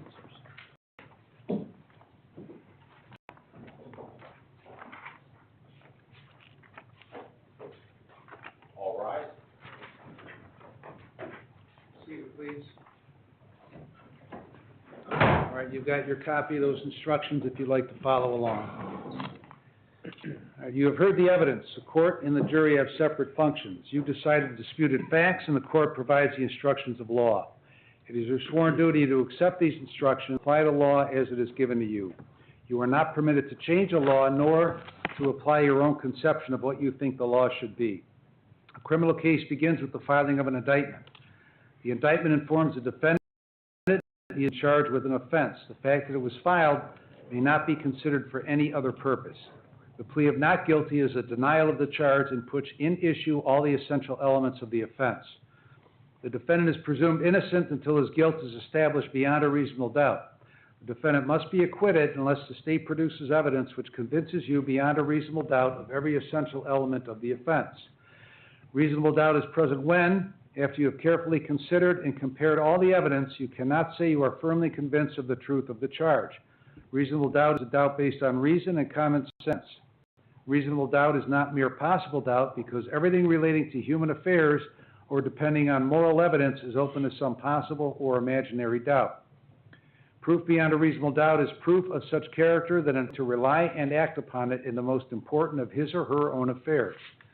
If, after a full and impartial consideration of all the evidence, you are firmly convinced of the truth of the charge, the state has proved its case beyond a reasonable doubt, and you must find the defendant guilty of the charge. If you are not firmly convinced of the truth of the charge, you must find the defendant not guilty of the charge. Evidence is all the testimony received from the witnesses, the exhibits admitted during the trial, and any stipulations of fact which the court requires you to accept as true. Evidence may be direct or circumstantial or both. It is the quality of the evidence that must be weighed. Quality may or may not be identical with quantity. Direct evidence is a testimony given by a witness who has seen or heard the facts to which he or she testifies. It includes exhibits admitted into evidence during the trial and stipulations that you were instructed to accept as fact. Circumstantial evidence is the proof of facts or circumstances by direct evidence from which you may reasonably infer other related or connected facts which naturally and logically follow according to the common experience of mankind. If you awake in the morning and you see the ground is covered with snow, that is circumstantial evidence that it snowed earlier. If you see human footprints in the sand, that is circumstantial evidence that someone had walked there. To infer or to make an inference is to reach a reasonable conclusion of fact which you may, but are not required to make from other facts which you find have been established by direct evidence. Whether an inference is made rests entirely with you. Direct evidence and circumstantial evidence are of equal weight and probative value. The evidence does not include the indictment or the opening statements or closing arguments of counsel. The opening statements and closing arguments of counsel are designed to assist you. They are not evidence. Statements or answers that were stricken by the court or which you were instructed to disregard are not evidence and must be treated as though you never heard them. You must not speculate as to why the court sustained the objection to any question or what the answer to such question might have been. You must not draw any inference or speculate on the truth of any suggestion included in a question that was not answered. Some exhibits may appear to have been deleted, redacted, or omitted. There is nothing improper in any deletions, redactions, or omitted material, and no one has tampered improperly with such evidence without knowledge of the state, the defense, and the court. In fact, such deletions, redactions, or omissions have been done at the request and agreement of both parties. Any material that has been deleted, redacted, or omitted is irrelevant to your determination of the issues in this case. You are to infer nothing by what you think may be deleted, redacted, or omitted. Do not conjecture or speculate on what was not presented to you in the exhibits. You are the sole judges of the facts, the credibility of the witnesses, and the weight of the evidence. To weigh the evidence, you must consider the credibility of the witnesses. You may use the test of truthfulness which you use in your daily lives. These tests may include, but are not limited to, the appearance of each witness upon the stand, the reasonableness of the testimony, the opportunity the witness had to see, hear, and know the things about which the witness testified, the accuracy of the witness's memory, frankness or lack of it, interest and bias, if any, together with all the facts and circumstances surrounding the testimony. By using these tests, you may assign to each witness's testimony such weight as you deem proper. You are not required to believe the testimony of any witness simply because he or she was under oath. You may believe or disbelieve all or any part of the testimony of any witness. It is your duty to decide what testimony to believe and what testimony not to believe. The testimony of one witness, if believed by you, is sufficient to prove any disputed fact. It is not necessary that the defendant takes a witness stand in his own defense. He has a constitutional right not to testify. The fact that he did not testify must not be considered for any purpose. Generally, a witness may not express an opinion. However, one who follows a profession may express his opinion because of his education, knowledge, and experience. Such testimony is admitted for whatever assistance it may provide to help you arrive at a just verdict. As with other witnesses, upon you alone rests the duty of deciding what weight should be given to the testimony of the expert. In determining its weight, you may take into consideration his skill, experience, knowledge, veracity, familiarity with the facts of this case, and the usual rules for testing credibility and determining the weight to be given to the testimony. Police officers have testified in this case. You are not to give any greater or lesser weight to their testimony based solely on the fact that they are police officers. The defendant is charged with assault. Before you can find the defendant guilty of assault, you must find beyond a reasonable doubt that on or about the 7th day of December 2022 and in Lake County, Ohio, the defendant knowingly caused or attempted to cause physical harm to James W. Nye. A person acts knowingly, regardless of purpose, when the person is aware that the person's conduct will probably cause a certain result or be of a certain nature. A person has knowledge of circumstances when the person is aware that such circumstances probably exist. Because you cannot look into the mind of another, knowledge is determined from all the facts and circumstances in evidence. The state charges that the act of the defendant caused physical harm to a person. Cause is an essential element of the offense.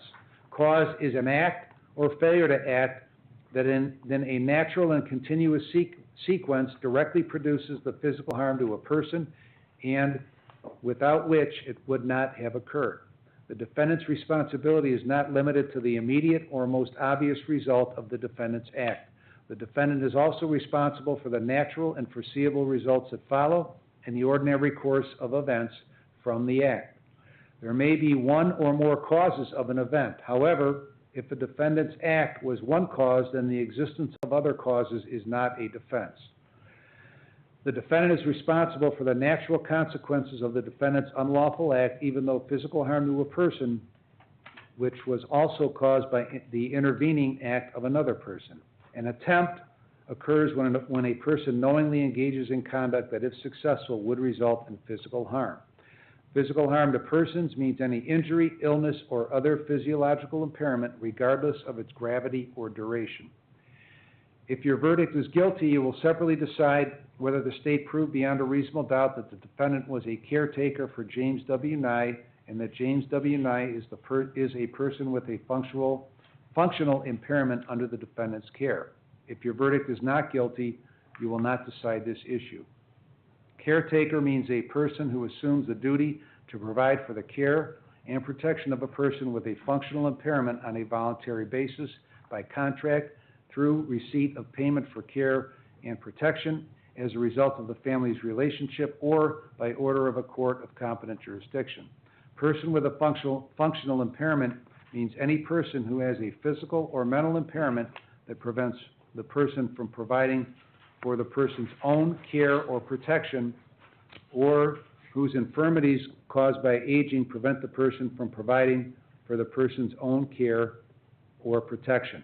The parties stipulate that Daniel A. Ryder is a caretaker and James W. Nye is a functionally impaired adult under Daniel A. Ryder's care. A person is allowed to use non-deadly force in self-defense. The state must prove beyond a reasonable doubt that the defendant, when using non-deadly force, did not act in self-defense. To prove the defendant's use of non-deadly force was not in self-defense, the state must prove beyond a reasonable doubt at least one of the following.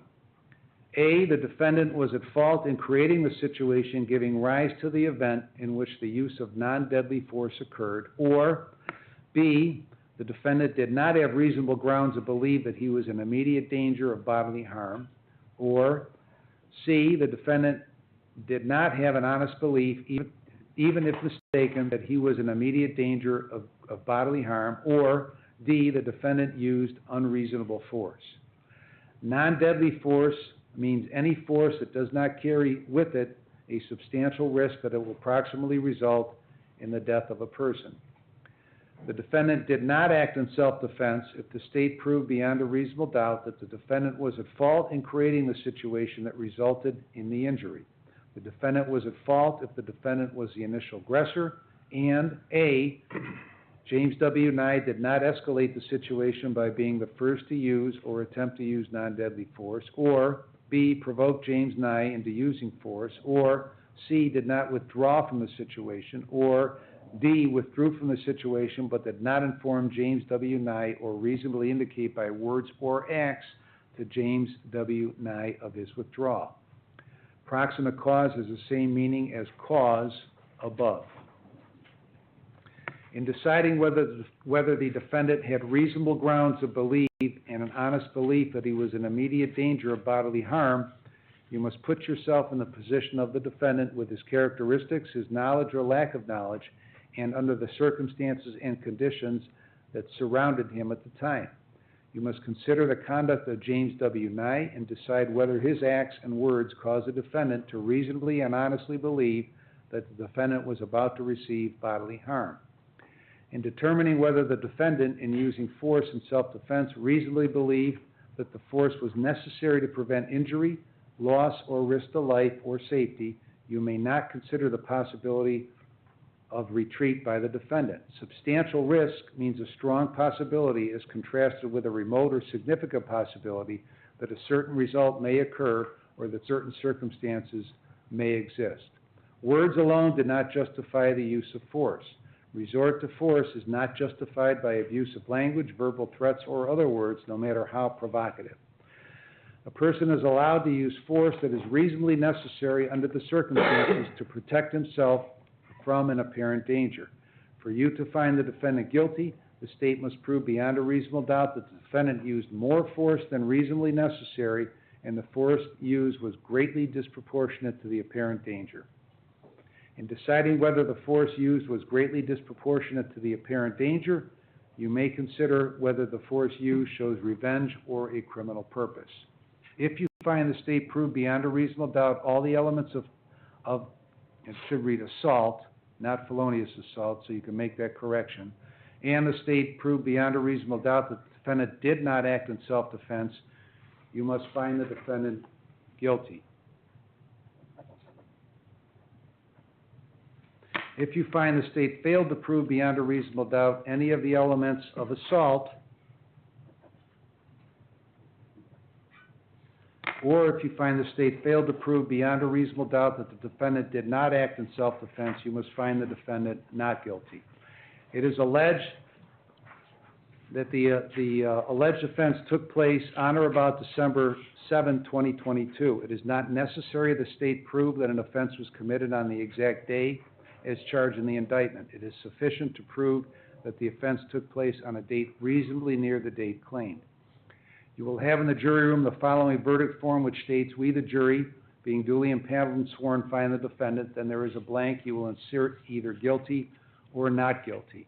There is a place for 12 signatures. Your verdict must be unanimous, and each of you must sign the verdict form in ink on the line next to your juror number. If you find the defendant guilty on that verdict form, there's an additional finding on the second page to count one. It states, "We, the jury, find the state," and there's a blank line, "proved beyond a reasonable doubt that the defendant was a caretaker for James W. Nye and that James W. Nye is a person with a functional impairment who was under the defendant's care." And there's a line for a date and line for the signatures. Now, counsel will now present their closing arguments. The state will proceed first, followed by the defense. Then the state will also have a chance to go last since they have the burden of proof. And I want to remind you that what the attorneys say in closing arguments is not evidence. Ms. Gold? Thank you, Your Honor.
When everyone was first chosen as a juror in this case, you raised your right hand and you took an oath. You took an oath that you would apply the law as the judge instructs you to the testimony and to the evidence presented during this trial. And again, the statements of counsel are not evidence. The testimony of witnesses who were sitting in that chair are evidence, and exhibits that were admitted during trial are evidence. And as the state, we bore the burden of proving to you beyond a reasonable doubt that the defendant committed each element of the offense of assault and that he did not act in self-defense. And we stand before you now confident that we have met that burden. In order to prove assault, the state had to prove that Daniel A. Ryder, on or about December 7th, 2022, in Kirtland, Lake County, Ohio, did knowingly cause or attempt to cause physical harm to James W. Nye. And there's a special finding that Daniel A. Ryder is a caretaker and James W. Nye is a functionally impaired adult under Daniel A. Ryder's care. Now, as the judge instructed you, the state and defense have stipulated that this is true, and no further evidence is necessary for you to accept this as true.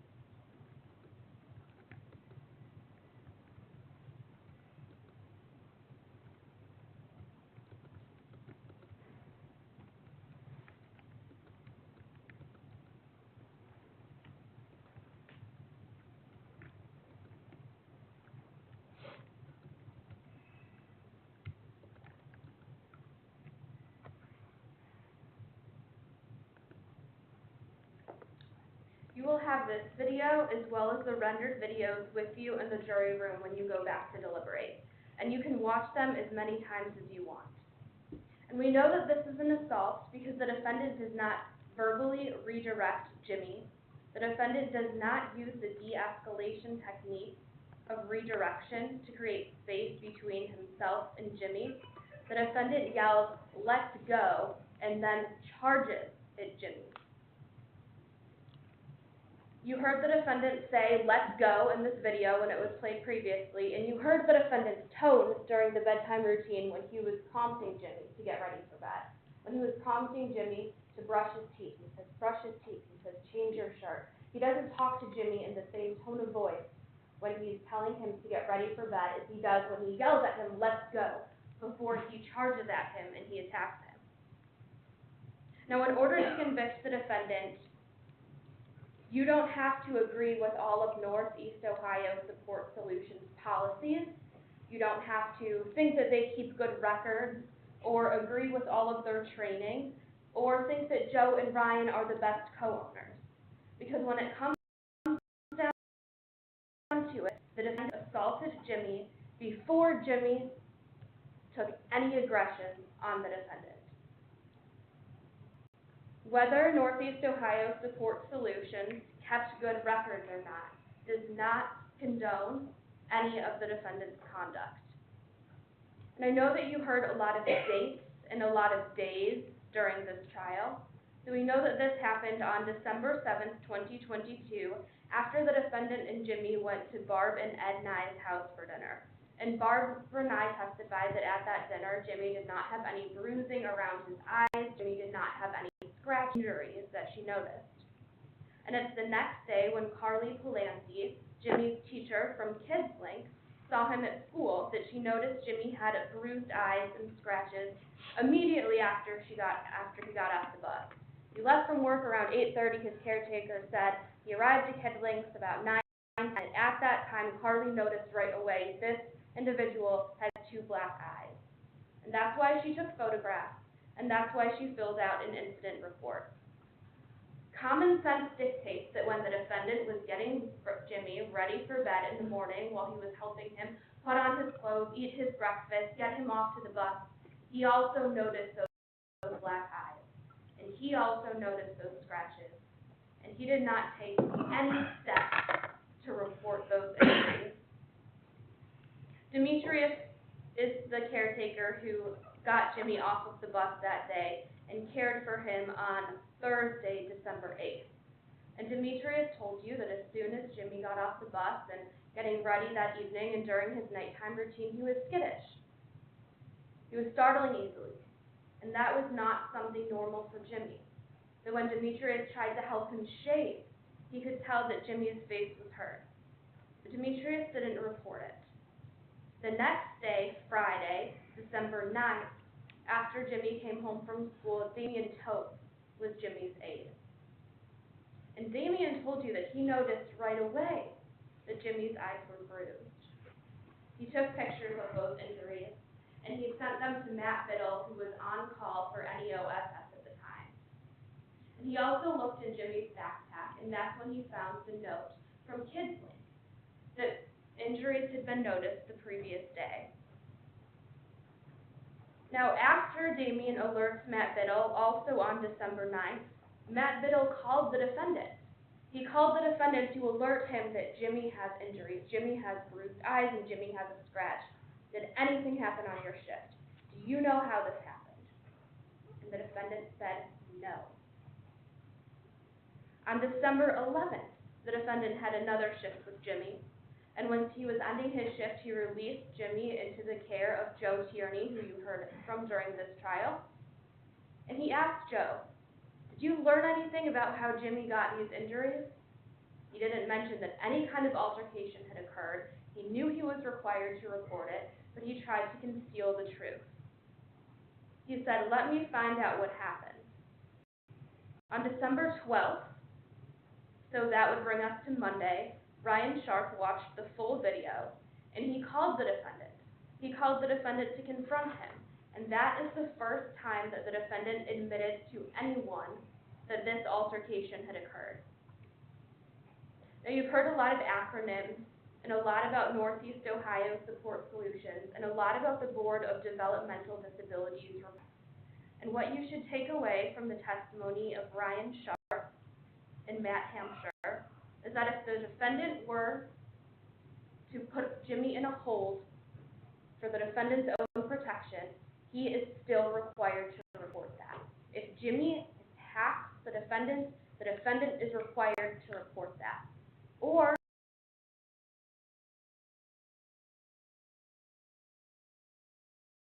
the defendant uses a hold because it's not in Jimmy's individual service plan. The defendant is required to report that. And Matt Hampshire told you that reporting is important because the Board of Developmental Disabilities uses that information in order to determine if a hold should be used for an individual. So if the Board of Developmental Disabilities is getting data that caregivers have to put Jimmy in a hold, that would be used in the future so that it can be approved for his plan so that Jimmy and the caregiver can be in a safe range. The defendant cannot report this. And as Matt Hampshire as well told you on December 7th,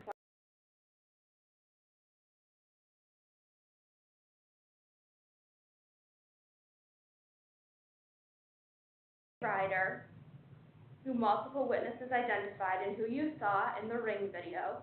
On December 7th, 2022, you saw that date in the ring video, and that it was in Kirtland, Lake County, Ohio, where multiple witnesses told you Jimmy's apartment is. We have to prove that the defendant took his actions knowingly. And as the judge instructed you, a person acts knowingly, regardless of purpose, when the person is aware that the person's conduct will probably cause a certain result or be of a certain nature. Well, the defendant knew that he was hurting Jimmy. If you come at someone, if you don't create space between them, if you push them into a counter, if you push them into a kitchen area, if you push them into a sink, if you take actions that result in someone getting two black eyes and scratches on your head, you know that you are taking those actions. This wasn't an accident. Jimmy didn't hurt himself. You heard that Jimmy doesn't have self-injurious behaviors. And you heard that if a CPI hold is used, it requires the individual, the caretaker, to be coming from behind. They would take the individual, they would wrap their arms like this and hold them at the elbows. This does not require contact with the individual's face to put them in a hold. We had to prove that the defendant caused or attempted to cause these injuries. Cause, as the judge has instructed you, is an act or failure to act that in a natural and continuous sequence directly produces the physical harm to a person, and without it, it would not have occurred.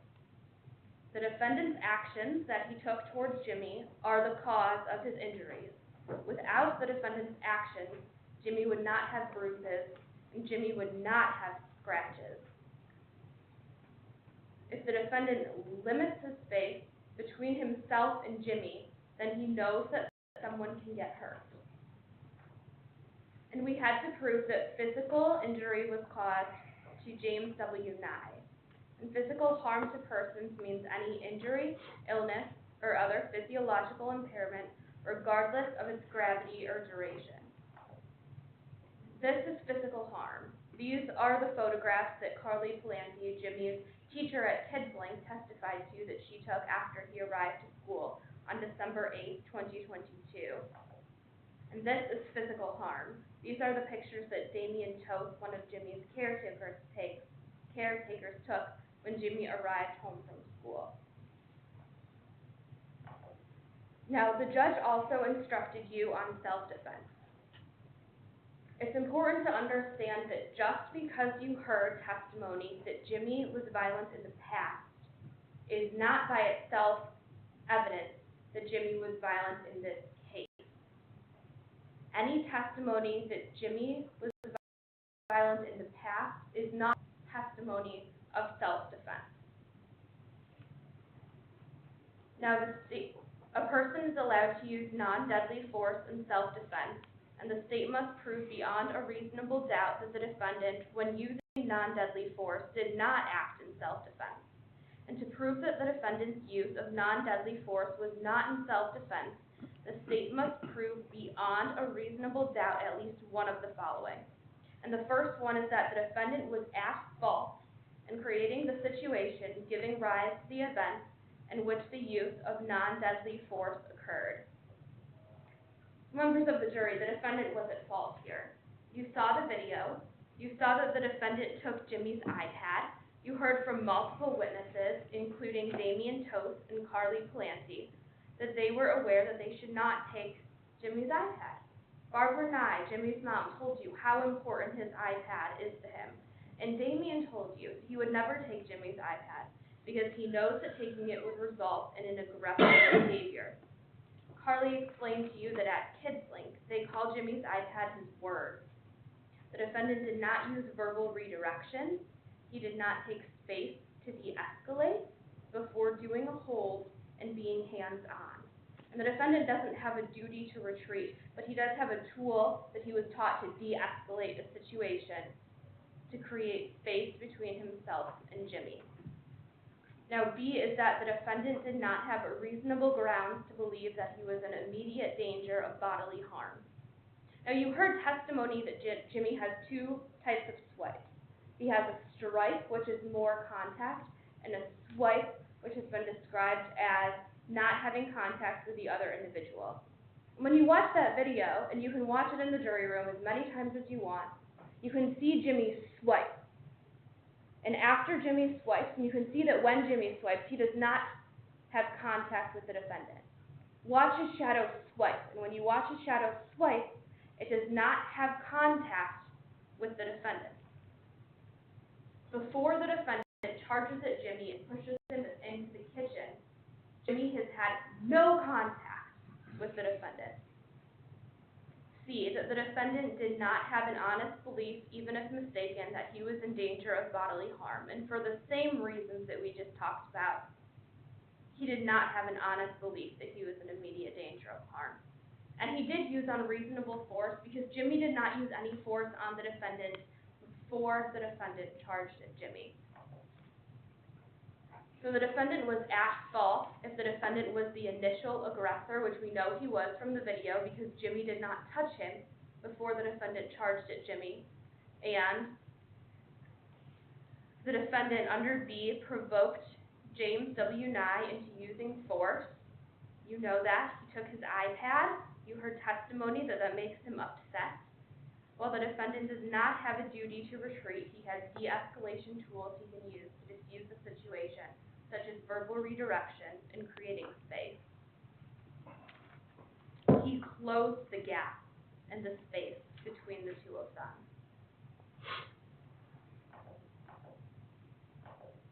And the defendant charged at Jimmy, causing Jimmy to end up with bruised eyes and scratches. Members of the jury, when you go into the jury room and you start your deliberations, the video speaks for itself. You see Jimmy and you see the defendant. You will see that Jimmy did not touch the defendant before the defendant charges at Jimmy and causes his injuries. This is assault. This is not self-defense. We would ask that you find him guilty. Thank you. Thank you. Mr. Douglas?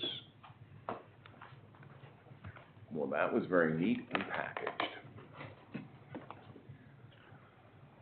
I am in no way going to tell you folks what to do or how to think. One of the things I have the most faith in is age, wisdom, and experience.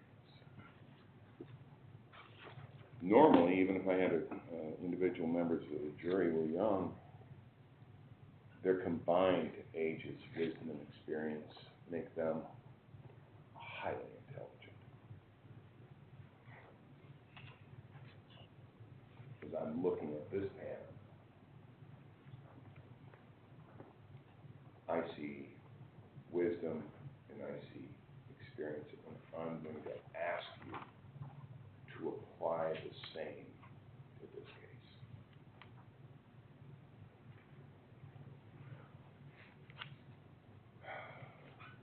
We have two videos that were taken inside Jimmy Nye's apartment. The first is approximately 1 minute, 10 seconds. And Lord, I wish I could see what was happening on the other side of that wall. But we can't.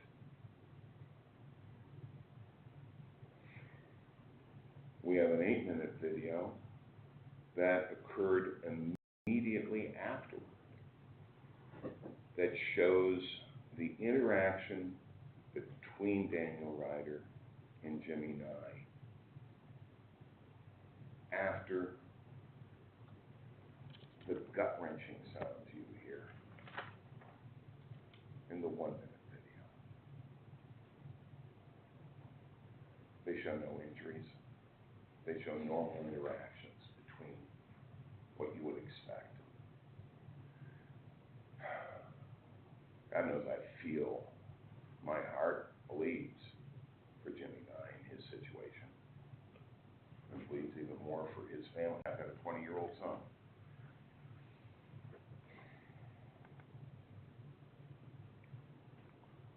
It's a difficult situation. We've heard from multiple witnesses, none of whom could say anything about what happened in that apartment that night with definitive certainty. We do know, in listening to Mr. Bowman, Mr. Tierney, Mr. Sharp, that Jimmy was volatile and unpredictable. We heard that from his mother as well. We heard his own mother testify that she had to assist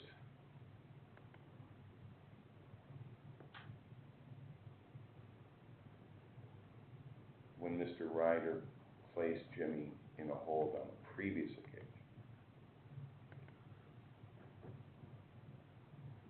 This isn't pretty. And taking care of disabled and oftentimes is difficult under horrible conditions.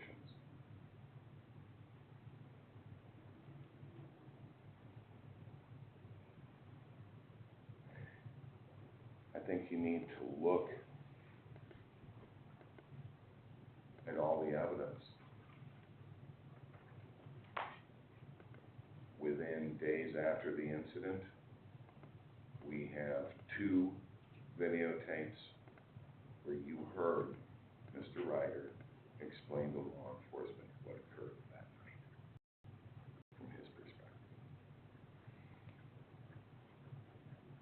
And that was in early December. Late December the 13th or 14th.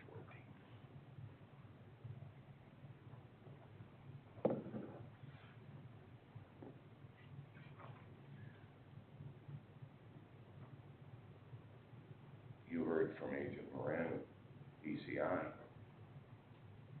He's the one that created the video with the enlarged box so you could look at what occurred closer. And all I can say is, who knows what evil lurks in the hearts of men? The shadow. And we're trying to make decisions based upon shadows. I don't believe that that rises to the level where you can convict. It does not rise to that level. And the fact that all we're looking at is shadows creates reasonable doubt. The fact that the injuries were not noticed, there were no injuries that were noticed in the video. I believe you'll have the opportunity to view that video. Pay attention to it.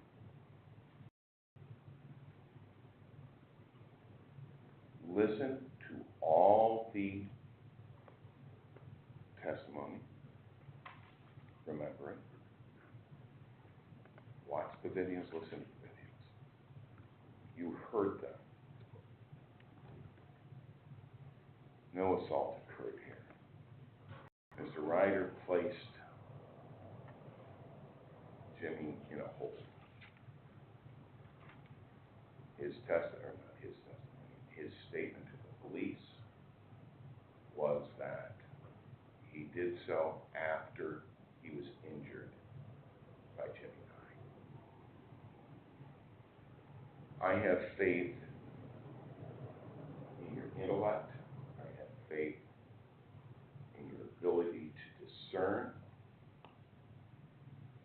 craft from Charnot.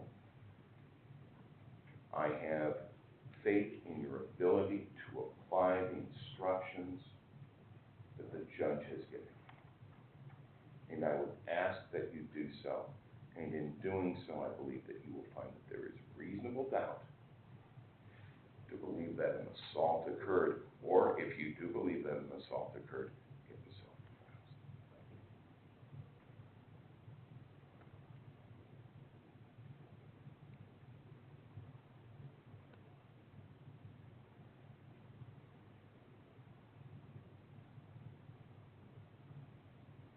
Apply the knowledge you have gained in a lifetime, individually and collectively. Thank you. Thank you, Ms. Wood. Thank you, Your Honor.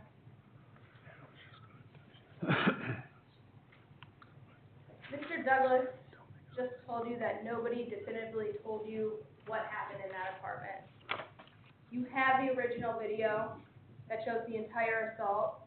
You have Chuck Moran's re-rendered videos, the snapshots zoomed in.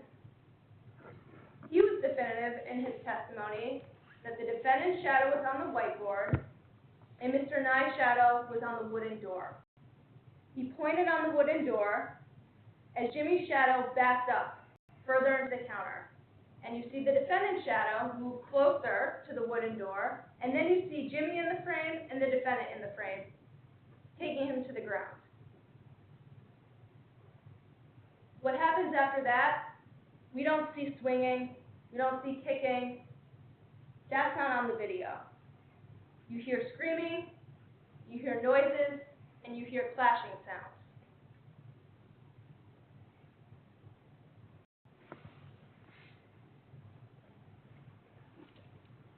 There's a lot of testimony about unsafe behaviors that Jimmy has demonstrated in the past.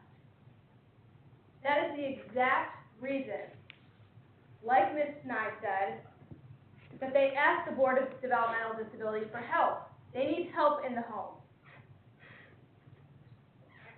Physical limitations, age, 5'1 and a half, they needed help with Jimmy. And that's exactly why they reached out and asked for caretakers to be in the home to help Jimmy. Help him with his everyday tasks, help manage his behaviors. That's not what the defendant did here. There's a lot of testimony about when the defendant started working for NEO Support Solutions, when he went part-time or as needed.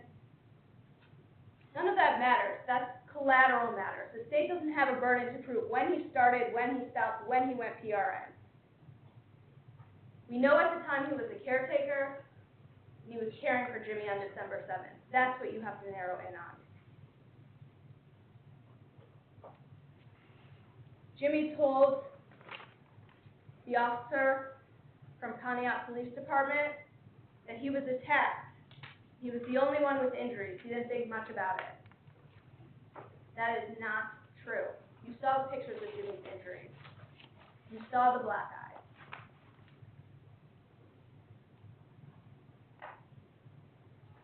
I disagree with Mr. Douglas that all we're looking at is shadows here. Everything that you have heard the past 2 days is evidence. Every word that came out of the witness's mouth, that is evidence. All these physical exhibits and discs and photographs, that is evidence. The defendant's statement on the phone to Officer DeWolf from Kirtland, that is evidence. His statement to the Pontiac police officer, that is evidence. His conduct after is evidence. The statements he made to his coworkers.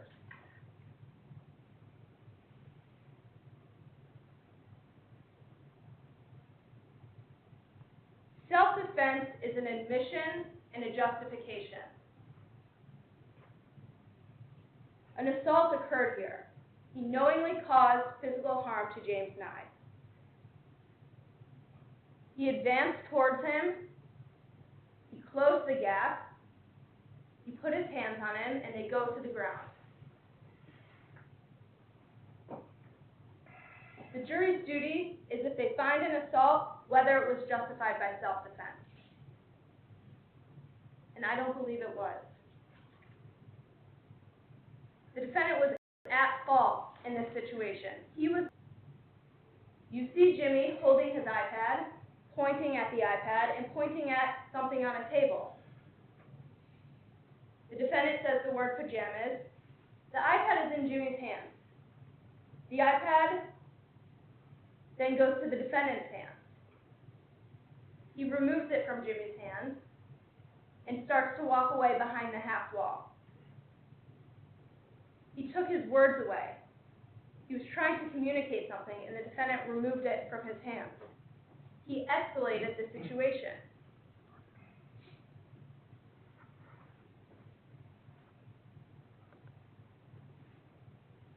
When Ms. Golds gave her closing argument, she talked a little bit about the de-escalation techniques. We presented that testimony because Jimmy received services from the Board of Developmental Disabilities, and in turn, he has caretakers in the home from NEO Support Solutions. We wanted to give you the full picture, a lot of acronyms, a lot of reporting. The testimony about how to manage and help Jimmy in his behaviors and his anxiety and his OCD and using the iPad, that testimony was presented to show you what skills people have used in the past with Jimmy to de-escalate. The defendant had absolutely no duty to retreat here, so do not conflate the two. The testimony was presented in people in Jimmy's life who work with him day in and day out on how to help him manage his behaviors. There's a lot of testimony about the Board of DD and the reporting process and paperwork that has to be filled out. It's part of what happened here. You don't have written statements and evidence. They're not admissible. Doesn't matter what was written on the statement. It's what people saw, what people heard, text messages, that's evidence. What happened administratively at the Board of Developmental Disabilities does not matter. The fact is the defendant knew he had to report it and he failed to do so. He told multiple people nothing happened until the video was discovered. Then the story changed.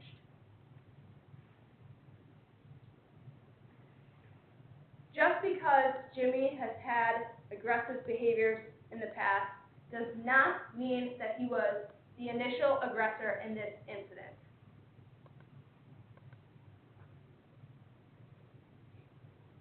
All those testimony about prior instances, think about it, was that reasonable for the defendant to believe that he was in imminent danger? There was testimony about swipes, bent arm, open palm.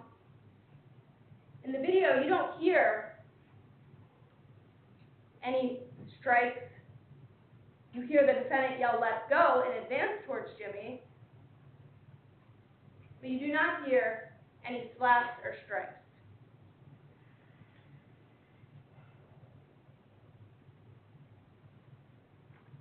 The defendant tells Officer DeWolf on the phone that Jimmy was screaming, swiping, trying to hit me, but he blocked it with his left arm. That's not self-defense. Ladies and gentlemen, I ask that you find him guilty. Thank you. Thank you. All right, we'll pick back up on page 10 of the instructions, or I'm sorry, page 8 of the instructions. The court cannot embody all the law in any single part of these instructions. In considering one portion, you must consider it in light of and in harmony with all the instructions. The court has instructed you on all the law necessary for your deliberations. Whether or not certain instructions are applicable may depend upon the conclusions you reach on the facts. If you have an impression the court has indicated how any disputed fact should be decided, you must put aside such an impression because that decision must be made by you based solely upon the facts presented to you in this courtroom. You may not discuss or consider the subject of punishment. In the event you find the defendant guilty, the duty to determine punishment is placed by law upon the court. Circumstances in the case may arouse sympathy. Sympathy is a common human emotion. The law does not expect you to be free of such normal reactions. However, the law and your oath as jurors require you to disregard sympathy and not to permit it to influence your verdict. You must not be influenced by any consideration of sympathy or prejudice. It is your duty to carefully weigh the evidence, to decide all disputed questions of fact, to apply the instructions of the court to your findings, and to render your verdict accordingly. In fulfilling your duty, your efforts must be to arrive at a just verdict. Consider all the evidence and make your finding with intelligence and impartiality and without bias, sympathy, or prejudice, so that the state and the defendant will feel their case was fairly and impartially tried. If during the course of the trial the court said or did anything that you consider an indication of the court's view on the facts, you are instructed to disregard it. When you go to the jury room, your first function will be to select one of your number to serve as a foreperson. The person you select to preside over your deliberations does not have any greater power, nor does that person's vote have any more importance than any other jurors. He or she serves the purpose of helping to conduct your deliberations in an orderly manner and to give each of you the opportunity to express your opinion. One additional duty of the foreperson is to see to it that the verdict forms and any exhibits are returned to the court after you have reached a verdict. If you took notes during the trial, you may take your notes to the jury room.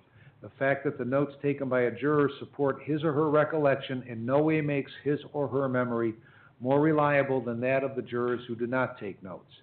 All notes will be returned to the bailiff for destruction when the jury is discharged.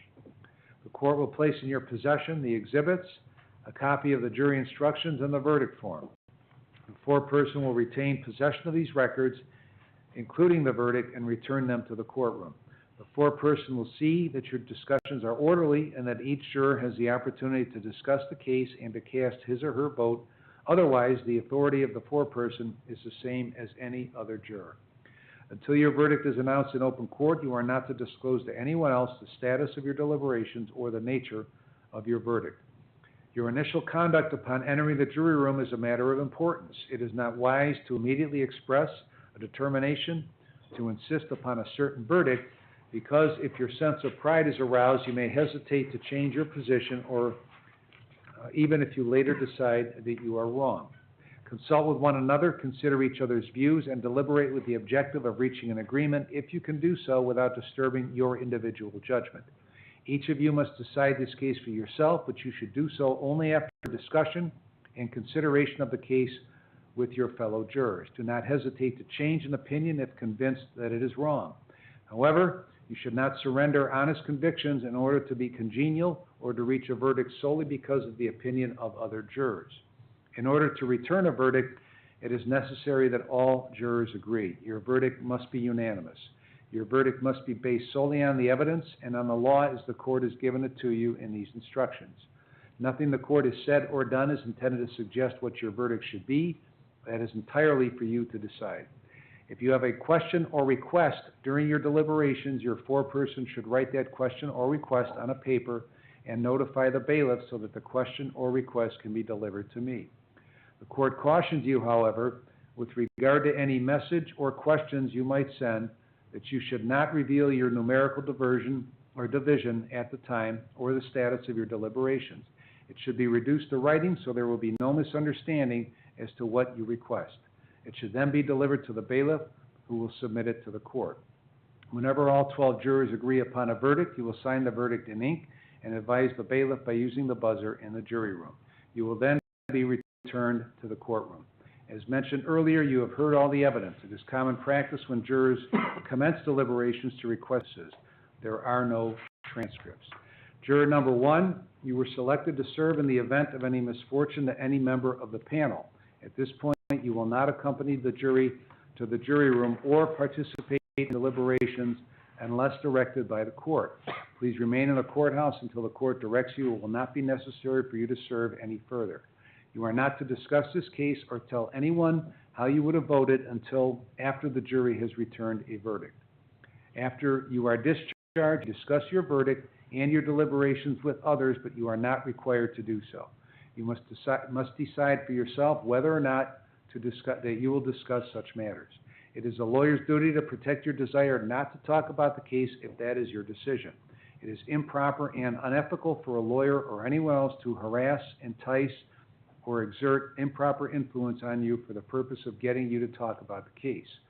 Once 12 members of the jury have agreed to a verdict and have signed the corresponding verdict form in ink, the foreperson will notify the bailiff, and you will be returned to the courtroom.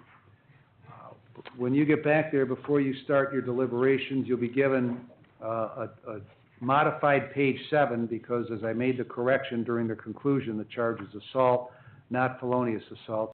So you'll be given a new page 7 to put with your instructions. Is there anything further from the state? No, Your Honor. Douglas? Nothing further. All right, you may now begin your deliberations.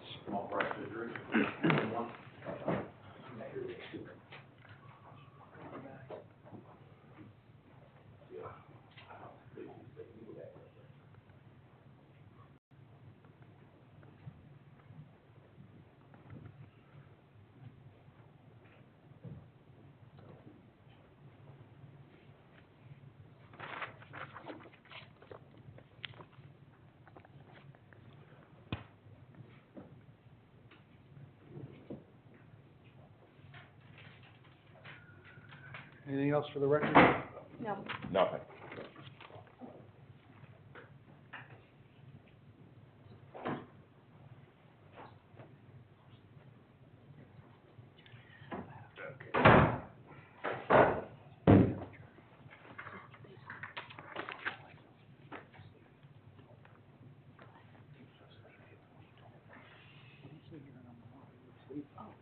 Oh, thank God.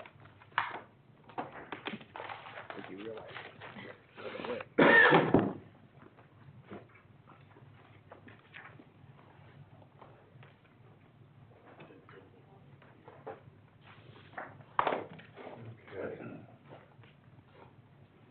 You have a new one, Nicole? I'm sorry? one or a different page? Yeah, I'm bringing it back from. Hold on. They don't have anything. You were right. Yeah, you were Nicole, right. they don't have anything. Yeah, they do, they have all this. She kept going, no. You're right. So what do they display the videos on? They have a whole, computer and everything back there. So.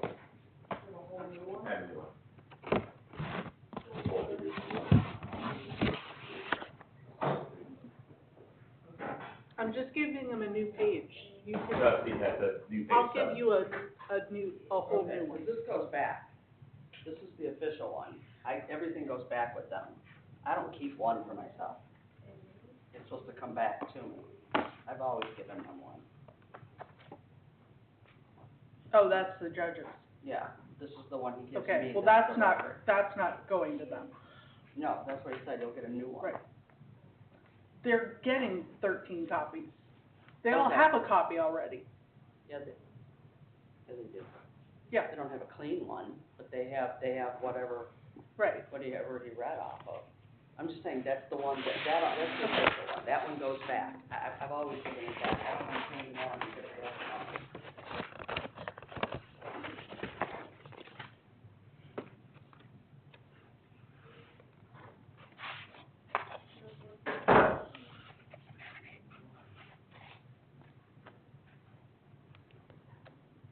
They're all in order. I don't think you guys even touched them, but I'll check. I own those.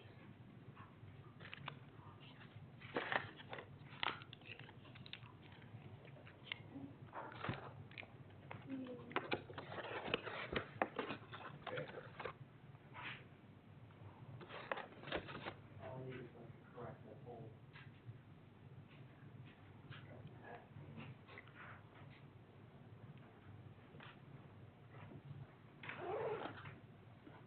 Well, maybe they won't get one then.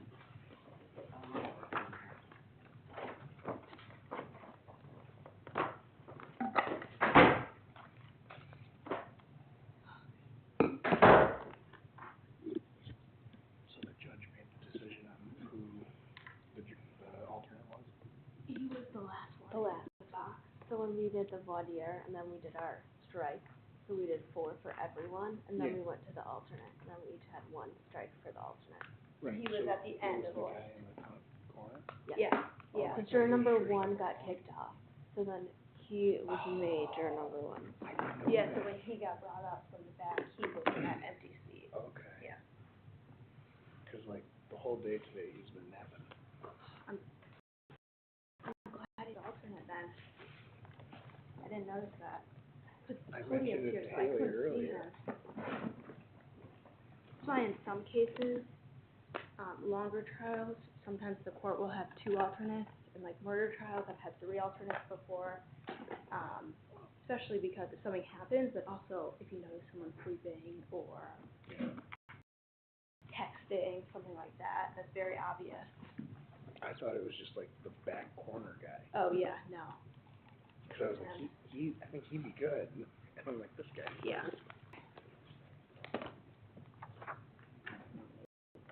You need to sign.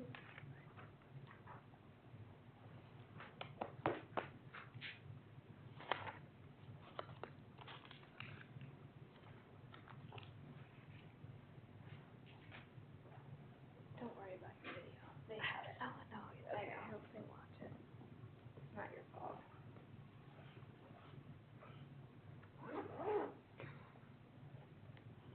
Should we go to victims? Will they just like text you and let you know? When Bob will call us when there's a verdict, or if there's a question, then we have to come back and answer it.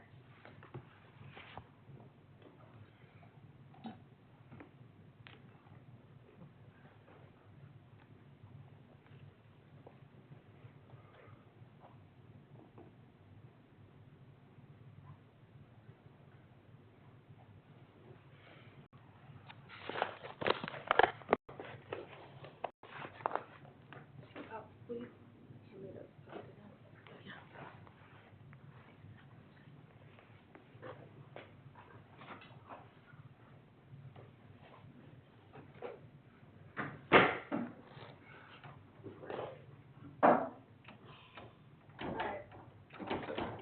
your numbers. Okay, Give me a thank call. you. See you later. Yep.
airplane mode.